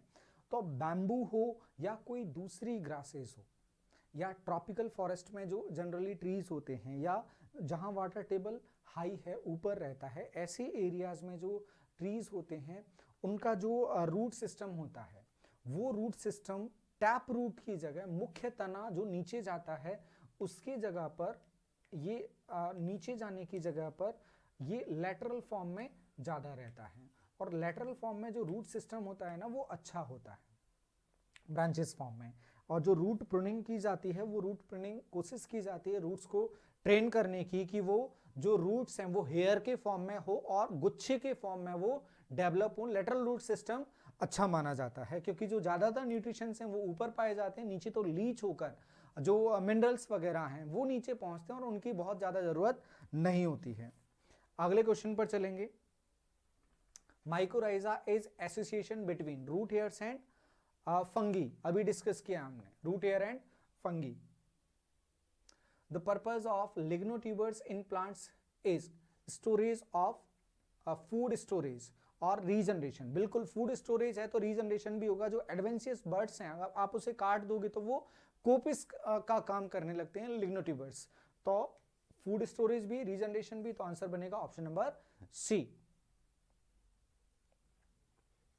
Which of the following forest is sometimes referred as the national forest? निम्न में से किस फॉरेस्ट को कभी कभी नेशनल फॉरेस्ट भी कहा जाता है? 66 question. Production forest, protection forest, farm forest, all of these. तो जो प्रोडक्शन फॉरेस्ट है जहां पर प्रोडक्शन किया जा रहा है उन फॉरेस्ट को जनरली नेशनल फॉरेस्ट कहा जाता है। प्रोटेक्शन को भी हालांकि बोला जाता है। फॉर्म फॉरेस्ट को जो प्राइवेट होते हैं फॉर्म फॉरेस्ट को फॉर्म फॉरेस्ट्री में आते हैं। तो नेशनल फॉरेस्ट के तौर पर अगर मानेंगे तो मुख्य रूप से हमें मानना होगा प्रोडक्शन फॉरेस्ट। मैनेजमेंट सभी का गवर्नमेंट के पास हो सकता है, सर्विलेंस में हो सकते हैं, लेकिन प्रोडक्शन जो फॉरेस्ट होते हैं जो नेशनल यूज में आते हैं, रेलवे के लिए चाहिए, डिफेंस के लिए चाहिए अपना, तो उसका जो वो पूरा करते हैं, डिमांड पूरी करते हैं, वो प्रोडक्शन फॉरेस्ट होते हैं। नेशनल फॉरेस्ट में उनको मानेंगे। Match the following.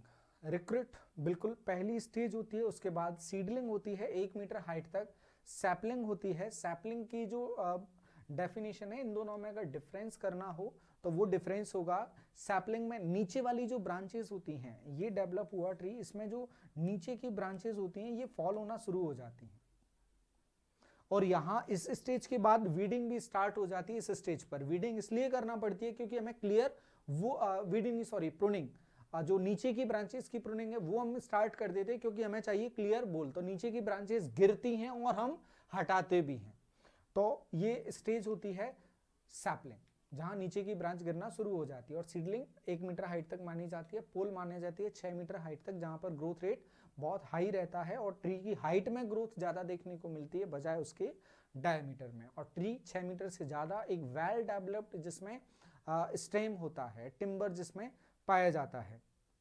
देख लो कौन सा मैच कर रहा है।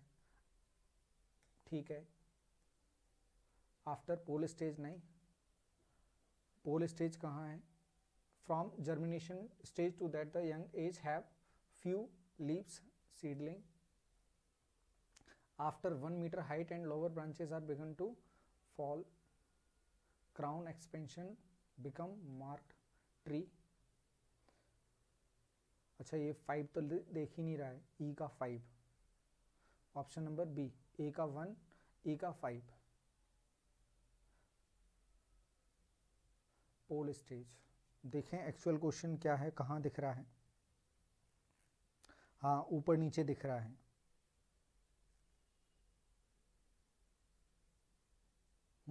ऊपर नीचे दिख रहा है ये। आफ्टर पोल स्टेज तो ट्री आता है, आफ्टर पोल स्टेज ट्री आएगा, ई का सेकेंड। तो ड्रॉप करना है इस क्वेश्चन को, नहीं जाना इस पर। ई का सेकंड दिख रहा है कहीं ऑप्शन में है? ई का सेकंड, हाँ इसमें दिख रहा है ई का सेकंड। ए का थर्ड, ए का third from germination to the stage as a young, हाँ बिल्कुल ए का थर्ड। फिर उसके बाद बी का first, from recruit up to height 1 metre, बिल्कुल ठीक है। फिर सी का फोर्थ, सी का फोर्थ आफ्टर 1 मीटर हाइट और lower branches begin to fall, गिरना शुरू हो जाती हैं। पोल स्टेज क्या होगा? आफ्टर सैपलिंग स्टेज के बाद और 6 मीटर हाइट तक। बचा क्या? डी का 5, crown expansion becomes marked, crown बढ़ते जाता है, जो सैपलिंग स्टेज है उसके बाद क्राउन बढ़ता है और हाइट बहुत तेजी से ग्रो होती है। तो इसका आंसर हो जाएगा ऑप्शन नंबर डी। बहुत सिंपल क्वेश्चन है और लगभग सभी से बन जाएगा, थोड़ा सा रोक कर देखोगे आप, हो जाएगा। जहां समझने का होगा वहां हम थोड़ा सा रुक कर डिस्कस करेंगे। Even age crop is, even age crop क्या होगी? इवन एज क्रॉप होगी जहां पर हाइट लगभग क्या होगी, एक जैसी होगी। जनरली इवन एज क्रॉप मानी जाती है जहां पर हाइट में जो एज में जो डिफरेंस है वो 20% के आसपास हो। अगर रोटेशन कम है, 30 साल 40 साल 50 साल 60 साल के आसपास रोटेशन है तो इतना चल जाता है। अगर रोटेशन 100-125 साल है, 100-125 साल है तो 25% के आसपास डिफरेंस चल जाता है, क्योंकि एक टाइम के बाद पेड़ लगभग बराबर हो जाते हैं। 100 साल का भी इतना होगा और 120 साल का भी इतना होगा, तो बहुत ज़्यादा डिफरेंस उनमें नहीं बचता है, इसलिए अपन 25% तक मान लेते हैं। इसका फायदा ये होता है कि जब कटाई करनी होती है तो बहुत सारी लेबर हम एक साथ लेकर चले जाते हैं और उन्हें इंस्ट्रक्शन रहते हैं आप एक तरफ से कटिंग करना स्टार्ट करो, पूरा काट लेना, ये डिपो बना लो, यहाँ सीजनिंग कर लो, यहाँ प्रोसेस कर लो, इसमें इकट्ठा करके इस डिपो पे इकट्ठा करके मार्केट में ले जाकर सेल आउट कर दो, स्टोर कर दो। तो जो पूरी प्रोसेस है वो हमारे लिए क्या हो जाती है, इकोनॉमिक हो जाती है, मोर इकोनॉमिकल हो जाते हैं। और इंडिया में हम पहले भी डिस्कस कर चुके हैं क्वेश्चन में कि हमें इकोनॉमी पर थोड़ा सा ध्यान देना है। Accumulation of heavy cold air up to considerable depth into natural depression is called, जो इकट्ठा होना है, accumulation of heavy cold, भारी जो ठंडी हवा है उसका इकट्ठा होना, और वो इकट्ठा कहाँ होगी, जहां पर नीचे गड्ढा होगा वहीं पर इकट्ठी होगी, कोई भी भारी चीज है वहां जाकर इकट्ठी होगी, ये जाके यहाँ इस तरफ से आके यहाँ, और इसको कहा जाता है फिर पूल फ्रॉस्ट, जो उत्तराखंड में देखने को मिलता है, घाटी रीजन में वो देखने को मिलता है, pool frost. Option number A, pool frost. Next question, those species which are capable of persisting and developing under set. Capable हैं, अगर वो बोले सिर्फ वही चाहिए तब वो जर्मिनेट, तब वो अपनी ग्रोथ करेंगी, तब उन्हें क्या कहा जाएगा, सिर्फ सेड में ही करेंगी तब उन्हें कहा जाएगा सेड डिमांडर। लेकिन सेड में कैपेबल हैं तो वो क्या हो जाएंगी, सेड बियरर। ध्यान रखना आप लोग। Next question, which of the following is typical example of epiphytes. Epiphytes वो प्लांट होते हैं जो दूसरों पर निर्भर नहीं होते ज्यादा। कैसे, जैसे एक एग्जांपल के तौर पर माने देखें तो जो अपने व्हील चेयर पर रहते थे, एलन मस्क नहीं, अभी क्लिक नहीं कर रहा है, जो अपने उसमें स्पेस में काफी सारा काम किए थे, व्हील चेयर पर रहते थे, और नाम क्लिक नहीं कर रहा है, आप लोगों को शायद याद आ गया होगा। वो मेंटली किसी पर डिपेंड नहीं थे, किसी चीज के लिए डिपेंड नहीं थे। डिपेंड किसके लिए थे, बस खुद को लाने ले जाने के लिए, थोड़ी इन चीजों के लिए वो डिपेंड थे, बाकी वो हर चीज में इंडिपेंडेंट थे, लोगों को रोजगार भी वो दिए थे। वैसी कहानी एपीफाइट्स की होती है कि वो सिर्फ फिजिकल सपोर्ट मांगता है कि मुझे बस खड़े हो जाने दो, ना तो मैं पार्शियली आपके खाने के लिए डिपेंड हूं, ना मैं टोटल आपके ऊपर खाने के लिए डिपेंड हूं, बस आपके ऊपर रहूंगा मैं, वो कहलाते हैं एपीफाइट्स। और एपीफाइट्स का अच्छा एग्जाम्पल कहां देखने को मिलेगा, विच of the following is typical example of epiphytes, कौन सा है, क्वेश्चन नंबर 71, बिल्कुल याद करने वाला है, इसमें कोई भी ऐसा एग्जाम्पल नहीं दिख रहा है, इसका कोई भी एग्जाम्पल है आपके सॉल्यूशन में लिख दिया जाएगा। एपीफाइट्स के कुछ एग्जाम्पल सीजन बदलने पर जब जो डेसिडियस फॉरेस्ट है उनमें देखने को मिलता है, उसके फॉर्म में गुच्छे वगैरह के फॉर्म में पेड़ों पर लटके हुए दिखाई दे जाते हैं एपीफाइट्स। ऑर्किड्स वगैरह जो देखने को मिलते हैं वो इसके अच्छे एग्जाम्पल माने जाते हैं, orchids. Photosynthesis increases with a increase in temperature up to, photosynthesis किस टेम्परेचर तक बढ़ता है, तापमान बढ़ने के साथ में अगर 40 डिग्री सेल्सियस तक टेम्परेचर चला जाता है तो फोटोसिंथेसिस की प्रोसेस बढ़ती है, उसके बाद जो इफेक्ट है वो रिवर्स होने लगता है उसका। Next question, red light result. Red light result से क्या होता है, रेड लाइट रिजल्ट देखने को मिलती है सुबह, और जो हाइट में ग्रोथ है वो सुबह देखने को मिलती है, मतलब जो इलोंगेटेड सेल्स हैं वो सुबह ज्यादा ग्रो करती हैं, जबकि ब्लू लाइट होती है तो जो ड्वार्फ सेल्स होती हैं वो बढ़ती हैं। तो इलोंगेटेड सेल्स रेड लाइट में बढ़ती हैं, तो जरूरी होगा elongation of cells red light में। Boron is essential for, boron is essential for, अभी पढ़ा था बोरॉन किसके लिए जरूरी है, किसके लिए जरूरी है, रूट नोड्यूल्स के लिए। मैचेस द फॉलोइंग, ये आप मैच कर लेना। ये वही क्वेश्चन आ गया जो आप लोगों को कंफ्यूज करेगा कि ये कैनोपी डेंसिटी है या वो कैनोपी डेंसिटी है जो आप लोगों ने आपने बताया, इसलिए हमने दोनों क्वेश्चन को शामिल कर लिया। आप दोनों को क्लियर करके रखें, 1 फिर 0.752 1 और 0.5275 और बिलो 0.5, इसको मार्क कर लेना। आंसर कौन सा है, आंसर बता देते हैं हम, इस पे क्वेश्चन पे रुकेंगे नहीं ज़्यादा, इसमें कुछ है भी नहीं। फर्स्ट ऑप्शन है, आप लोग इसको ध्यान रख लेना, बताने का नहीं इसमें, समझने का। तो बढ़ते हैं हम आगे। बटरेसिस इज कॉमन इन, बटरेसिस होता है ये फॉरेस्ट में इस तरह से रूट्स देखने को मिलती हैं, सपोर्ट देखने को मिलता है, और ये तब बाहर आ जाती हैं जब लगता है स्टेम को ये जो ट्री है इसको जरूरत है सपोर्ट की, तो ये रूट सिस्टम ऐसा डेवलप हो जाता है, बाहर की तरफ आ जाता है, या तो इनको नीचे जरूरत है, न्यूट्रिशन की जरूरत है, या पेड़ को जरूरत है मैकेनिकल सपोर्ट की, किसी भी रीजन से ये इस तरह से सिस्टम बन जाता है, इन्हें कहा जाता है बटरेसेस। और ये वहां होगा जहां पर पानी लगातार गिरता है, मिट्टी बह जाती है और रूट्स ऊपर देखने को मिलती हैं। तो सपोर्ट के लिए ये रूट्स कुछ इस तरह से देखने को मिलती हैं। पानी कहां पर गिरेगा, ट्रॉपिकल रेन फॉरेस्ट में पानी ज्यादा गिरेगा, आंसर होगा option number B.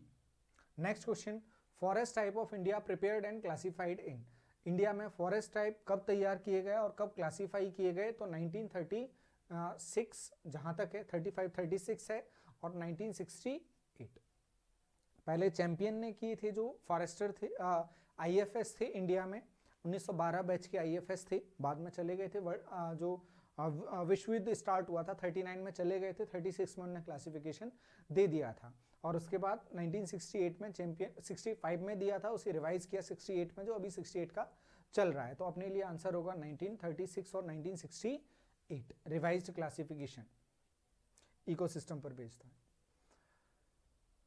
16C1 belongs to dry alpine scrub, dry alpine scrub सीधे याद करने वाला question.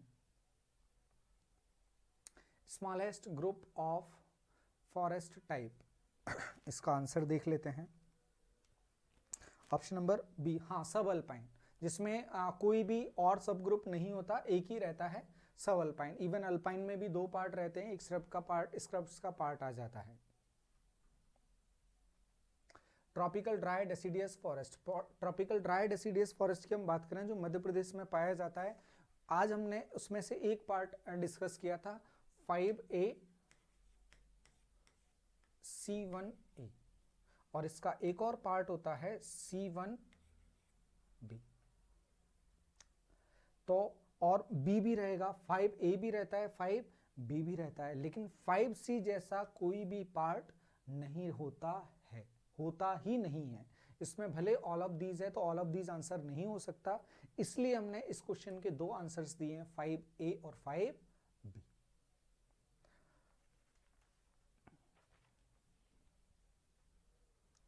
Establishment of a forestry by artificial means on an area from which forest vegetation has always or long been absent, बड़े लंबे समय से किसी स्थान पर फॉरेस्ट नहीं है पर वहां पर फॉरेस्ट थे, अब लंबे स्थान से नहीं है, वहां पर आर्टिफिशियली फॉरेस्ट को लगाना क्या कहलाता है, वो कहलाता है एफॉरेस्टेशन। ये एफॉरेस्टेशन की डेफिनेशन है, लंबे टाइम से फॉरेस्ट ना होकर फॉरेस्ट को लगाना। Which of the following grafting is most useful for forestry point of view, तो सबसे ज्यादा जो ग्राफ्टिंग की जाती है वो ग्राफ्टिंग यूज की जाती है क्लेफ्ट ग्राफ्टिंग, कट करके लगाना, और ग्राफ्टिंग अगर जाएंगे तो ये लेक्चर और ज्यादा बढ़ जाएगा, तो लेकिन अभी अपन सिर्फ आंसर पर इसमें चलते हैं, cleft grafting. Country of origin of subabul, subabul का ओरिजिन कहां पर हुआ है, सुबबूल के अगर ओरिजिन की बात करें, ये भी फैक्चुअल क्वेश्चन है, सुबबूल चूंकि मध्य प्रदेश में काफी ज्यादा होता है इसलिए हमारा मन किया कि हम इस क्वेश्चन को डाल दें और आप लोगों को पता होना चाहिए। सुबबूल का ओरिजिन होता है जो सेंट्रल अमेरिका है, सेंट्रल अमेरिका, और इसमें सेंट्रल अमेरिका हमने इसलिए नहीं दिया क्योंकि आप लोग कोई भी तुक्का लगा के अपने आप को खुशनसीब समझ के खुश हो जाते, इसमें नन ऑफ दीज कोई भी नहीं लगाता, इसका आंसर बनेगा none of these, central America उसका नेटिव प्लेस है। ऑरिजिन है। Field nursery is the other name of, जब आप नर्सरी पढ़ेंगे तो वहां पर ऑब्लिक करके नाम दिए जाते हैं। जो टेम्परेरी नर्सरी होती है उसे फील्ड नर्सरी कहा जाता है। वेट और ड्राई ये वाटर के हिसाब से अलग देखे जाते हैं, परमानेंट और टेम्परेरी ये अलग देखे जाते हैं। तो टेम्परेरी नर्सरी को कहा जाता है field nursery. Permanent nursery road side पर बाहर, फॉरेस्ट से बाहर बनाए जाते हैं, जो बड़े एरिया के लिए काम में लिए जाते हैं। लेकिन ये जो फील्ड जहां आप काम कर रहे हैं, जिस फील्ड पर काम कर रहे हैं, उसी फील्ड पर अगर हम नर्सरी बना दें, जहां में फॉरेस्ट लगाना है वहीं पर जंगल में अंदर जाके बना दें, तो वो टेम्परेरी बनेगी, क्योंकि आगे जाके वो डिसॉल्व करना है प्लांटेशन होने के बाद। If less trained person and ordinary skill is available, then which kind of thinning is applied? Come trend किया हुआ व्यक्ति अपने पास है और उसके पास स्किल्स भी ऑर्डिनरी हैं, तो हम कौन सी थिनिंग अप्लाई करेंगे? Numerical thinning, free thinning, crop thinning, ordinary thinning. तो जो न्यूमेरिकल थिनिंग है वो हम अप्लाई कर सकते हैं, क्योंकि उसमें ज़्यादा सोचने विचारने का काम आपके पास नहीं रहेगा। तो सोचने विचारने का काम नहीं रहेगा, वो न्यूमेरिकल थिनिंग हो जाएगी। फ्री थिनिंग होगी, वहां पर आपको डिसाइड करना पड़ेगा किसे रखना है किसे हटाना है। क्रैप्स की भी यही कहानी है। ऑर्डिनरी थिनिंग में पहले से रूल डिसाइडेड रहते हैं। ऑर्डिनरी थिनिंग में पहले से रूल डिसाइडेड रहते हैं। A grade, B grade, C grade, D और ई ग्रेड तक थिनिंग आ जाती है। और न्यूमेरिकल में अगर हम करें less trend person, ordinary skills, हाँ ठीक है, ऑर्डिनरी स्किल्स है तो ऑर्डिनरी थिनिंग भी तो है, चलेगा, ऑर्डिनरी थिनिंग चल जाएगा। न्यूमेरिकल अप्लाई करने के लिए फिर आना चाहिए न्यूमेरिकल, और न्यूमेरिकल सबके बस की बात नहीं है, आप लोग समझ सकते हो। सभी लोग मैथ्स बैकग्राउंड से हैं तो अच्छी बात है, बाकी सभी के न्यूमेरिकल्स सही नहीं होते, तो फिर अपन स्किल्स नहीं है तो अपन इस पर नहीं जाएंगे। फिर हम चलना होगा हमें ऑर्डिनरी। इसका नाम ऑर्डिनरी इसलिए है क्योंकि आसानी से समझी जा सकती है, आसानी से की जा सकती है। 86 improvement felling is usually applied in. Improvement felling कहाँ पर अप्लाई करनी होती है हमें? तो जो इम्प्रूवमेंट फेलिंग है पहले तो हम उसको ही समझ लें। इम्प्रूवमेंट फेलिंग होती क्या है? इम्प्रूवमेंट फेलिंग होती है ऐसे प्लेसेस पर जहां पर हमें लगता है कि फॉरेस्ट में सुधार करना है। क्या करना है हमें? इंप्रूवमेंट करना है। किसके थ्रू इंप्रूवमेंट करना है? हमें फेलिंग के थ्रू इंप्रूवमेंट करना है। अब फेलिंग कहाँ करनी पड़ेगी? इंप्रूव कहाँ, सुधार कहाँ करना पड़ेगा? जो रेगुलर फॉरेस्ट है वो हमें बनाना है, इवन एज्ड फॉरेस्ट हमें बनाना है। रेगुलर इवन एज्ड बनाना है, मतलब वो कैसा है? इरेगुलर है और वो मिक्स भी है। तो हमें जो स्पीसीज है वो भी मैनेज करना है और जो एज क्लास है वो भी मैनेज करना है। तो एज क्लास और स्पीसीज कहाँ मैनेज होगी? मिक्स्ड में स्पीसीज मैनेज होगी, अनइवन में मैनेज होगा एज क्लास, अनइवन एज्ड में। तो कहाँ की जाएगी? मिक्स्ड अनइवन एज्ड फॉरेस्ट में किया जाएगा इंप्रूवमेंट फेलिंग, जहां स्पीसीज कंपोजिशन भी सुधार देंगे हम और जो एज क्लास डिस्ट्रीब्यूशन है वो भी सुधार देंगे। Improvement felling. Cutting of branches to obtain clear bole tree called. Clear bole tree के लिए अभी वर्ड्स के फॉर्म में हमने बताया था, बोल को क्लियर रखने के लिए हम क्या स्टार्ट करते हैं? प्रूनिंग की प्रोसेस स्टार्ट कर देते हैं। When was the World Forestry Congress established? World forestry Congress की स्थापना कब की गई थी? वर्ल्ड फॉरेस्ट्री कांग्रेस की अगर हम बात करें तो जो पहली कॉन्फ्रेंस थी वो स्टार्ट हुई थी 1926 में, 25-26 में पहली वो कॉन्फ्रेंस थी, कांग्रेस थी। लेकिन यहाँ पर एस्टेब्लिशमेंट की बात है, एस्टेब्लिशमेंट 1905 है, तो आप कोई भी ऑप्शन 1905 करके इसको ध्यान रखना। 1905 इसके किसी ऑप्शन में नहीं है, लेकिन आप लोग ध्यान रखना 1905।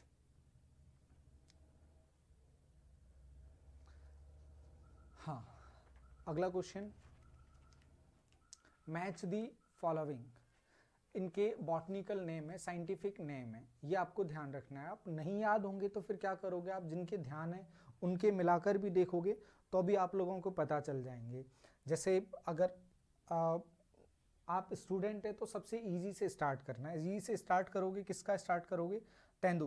तेंदू क्या होता है? डायस्पोरस मेलानोऑक्सिलॉन, पूछा गया है। 3 जो क्वेश्चन पूछे गए थे 2020 में, उसमें से एक क्वेश्चन ये भी था। अगला सैमल बॉम्बैक्सिवा, कई बार इसका नाम आ गया, अब तो जहां तक याद हो ही जाना चाहिए। तो सी का 4th है, डी का 3rd है। सी का 4th है, डी का 3rd है। आंसर हो जाएगा।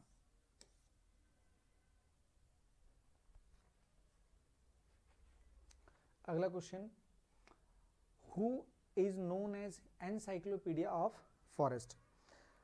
Who is known as encyclopedia of forest. Encyclopedia of forest हैं श्री तुलसी गौड़ा। श्री तुलसी गौड़ा जी के बारे में हालांकि इमेज आप लोगों को पता होगी, क्योंकि सोशल मीडिया का ज़माना है और सोशल मीडिया में जो खास चेहरे हैं वो कहीं ना कहीं हमारे सामने से निकल जाते हैं। तो थोड़ा सा याद दिलाएं, 2020 में एक महिला राष्ट्रपति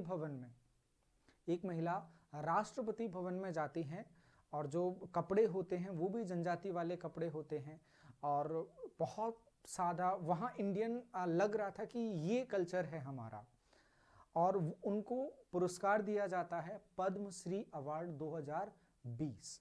तो करंट से मिलाकर ये क्वेश्चन पूछा गया था, वो भी प्लांटेशन के लिए। वो कर्नाटक के मैसूरू के पास में एक जगह है, वहां से थी। और उनको जो वृक्ष मित्र अवार्ड है, इंदिरा गांधी प्रियदर्शनी, इंदिरा गांधी जी का नाम ही प्रियदर्शनी था, तो इंदिरा गांधी प्रियदर्शनी वृक्ष मित्र अवार्ड मिला था उनको 1987 में, और 2020 में उनको मिला पद्मश्री अवार्ड। वो है तुलसी गौड़ा। आपको बहुत जल्दी ये क्वेश्चन फॉरेस्ट में दिखेगा, एक बड़ा नाम है। जैसे मध्य प्रदेश में इनका नर्मदा बचाओ के लिए उनका लिया जाता है। विच type of forest cover is maximum in India. India में कौन सा फॉरेस्ट कवर मैक्सिमम देखने को मिलता है? Very dense, moderate dense, open forest. ये थोड़ी देर पहले भी आपसे बोला था जब वहां पर डिस्कस किया था कि ये हम बताने वाले हैं। तो सॉल्यूशन में देखें अप्रॉक्स 3% के आसपास ये है, 9.33%, ये है 9.34%, ये है। तो सबसे ज़्यादा अब है ओपन फॉरेस्ट, वहाँ भी बताया था, और ज़्यादा बात करने की ज़रूरत नहीं है। आप रिपोर्ट उठाकर देखोगे वहाँ आपको मिल ही जाएगा, नोट्स में भी देखोगे तो भी क्लियर कट मिल जाएगा। Which species is the largest in the growing stock. Growing stock में सबसे बड़ी स्पीसीज कौन सी है? तो जो टीक है वो ग्रोइंग स्टॉक में सबसे बड़ी स्पीसीज है जहां तक है। नहीं, टीक नहीं, सोरिया रोबस्टा। ग्रोइंग स्टॉक में अगर देखा जाएगा तो सोरिया रोबस्टा सबसे बड़ी स्पीसीज है, न कि टीक। सॉरी, आंसर होगा इसका डी, सोरिया रोबस्टा। याद करने का है, फॉरेस्ट रिपोर्ट से रिलेटेड क्वेश्चन है। In which districts have the highest increase and decrease of the forest in Madhya Pradesh respectively. Madhya Pradesh में सबसे ज़्यादा इंक्रीज कहाँ देखने को मिला, सबसे ज़्यादा डिक्रीज कहाँ देखने को मिला? ये फिर से वैसे ही कुछ क्वेश्चन है जो ट्रिक बताया था आपको कि जहाँ सबसे कम हो वहीं पर सबसे ज़्यादा इंक्रीज होगा, जहाँ सबसे ज़्यादा हो वहाँ डिक्रीज होगा। तो इंक्रीज कहाँ पर होगा, सबसे कम कहाँ पर है? भिंड में फॉरेस्ट देखने को मिलता है, तो भिंड में इंक्रीज होगा। ज़्यादा फॉरेस्ट कहाँ पर है? बड़वानी में, वहाँ पर डिक्रीज होगा। ये भी फॉरेस्ट रिपोर्ट से क्वेश्चन है। How much TOF in MP। मध्य प्रदेश में TOF कितना है? तो फॉरेस्ट रिपोर्ट से रिलेटेड क्वेश्चन है। 8054 किलोमीटर स्क्वायर।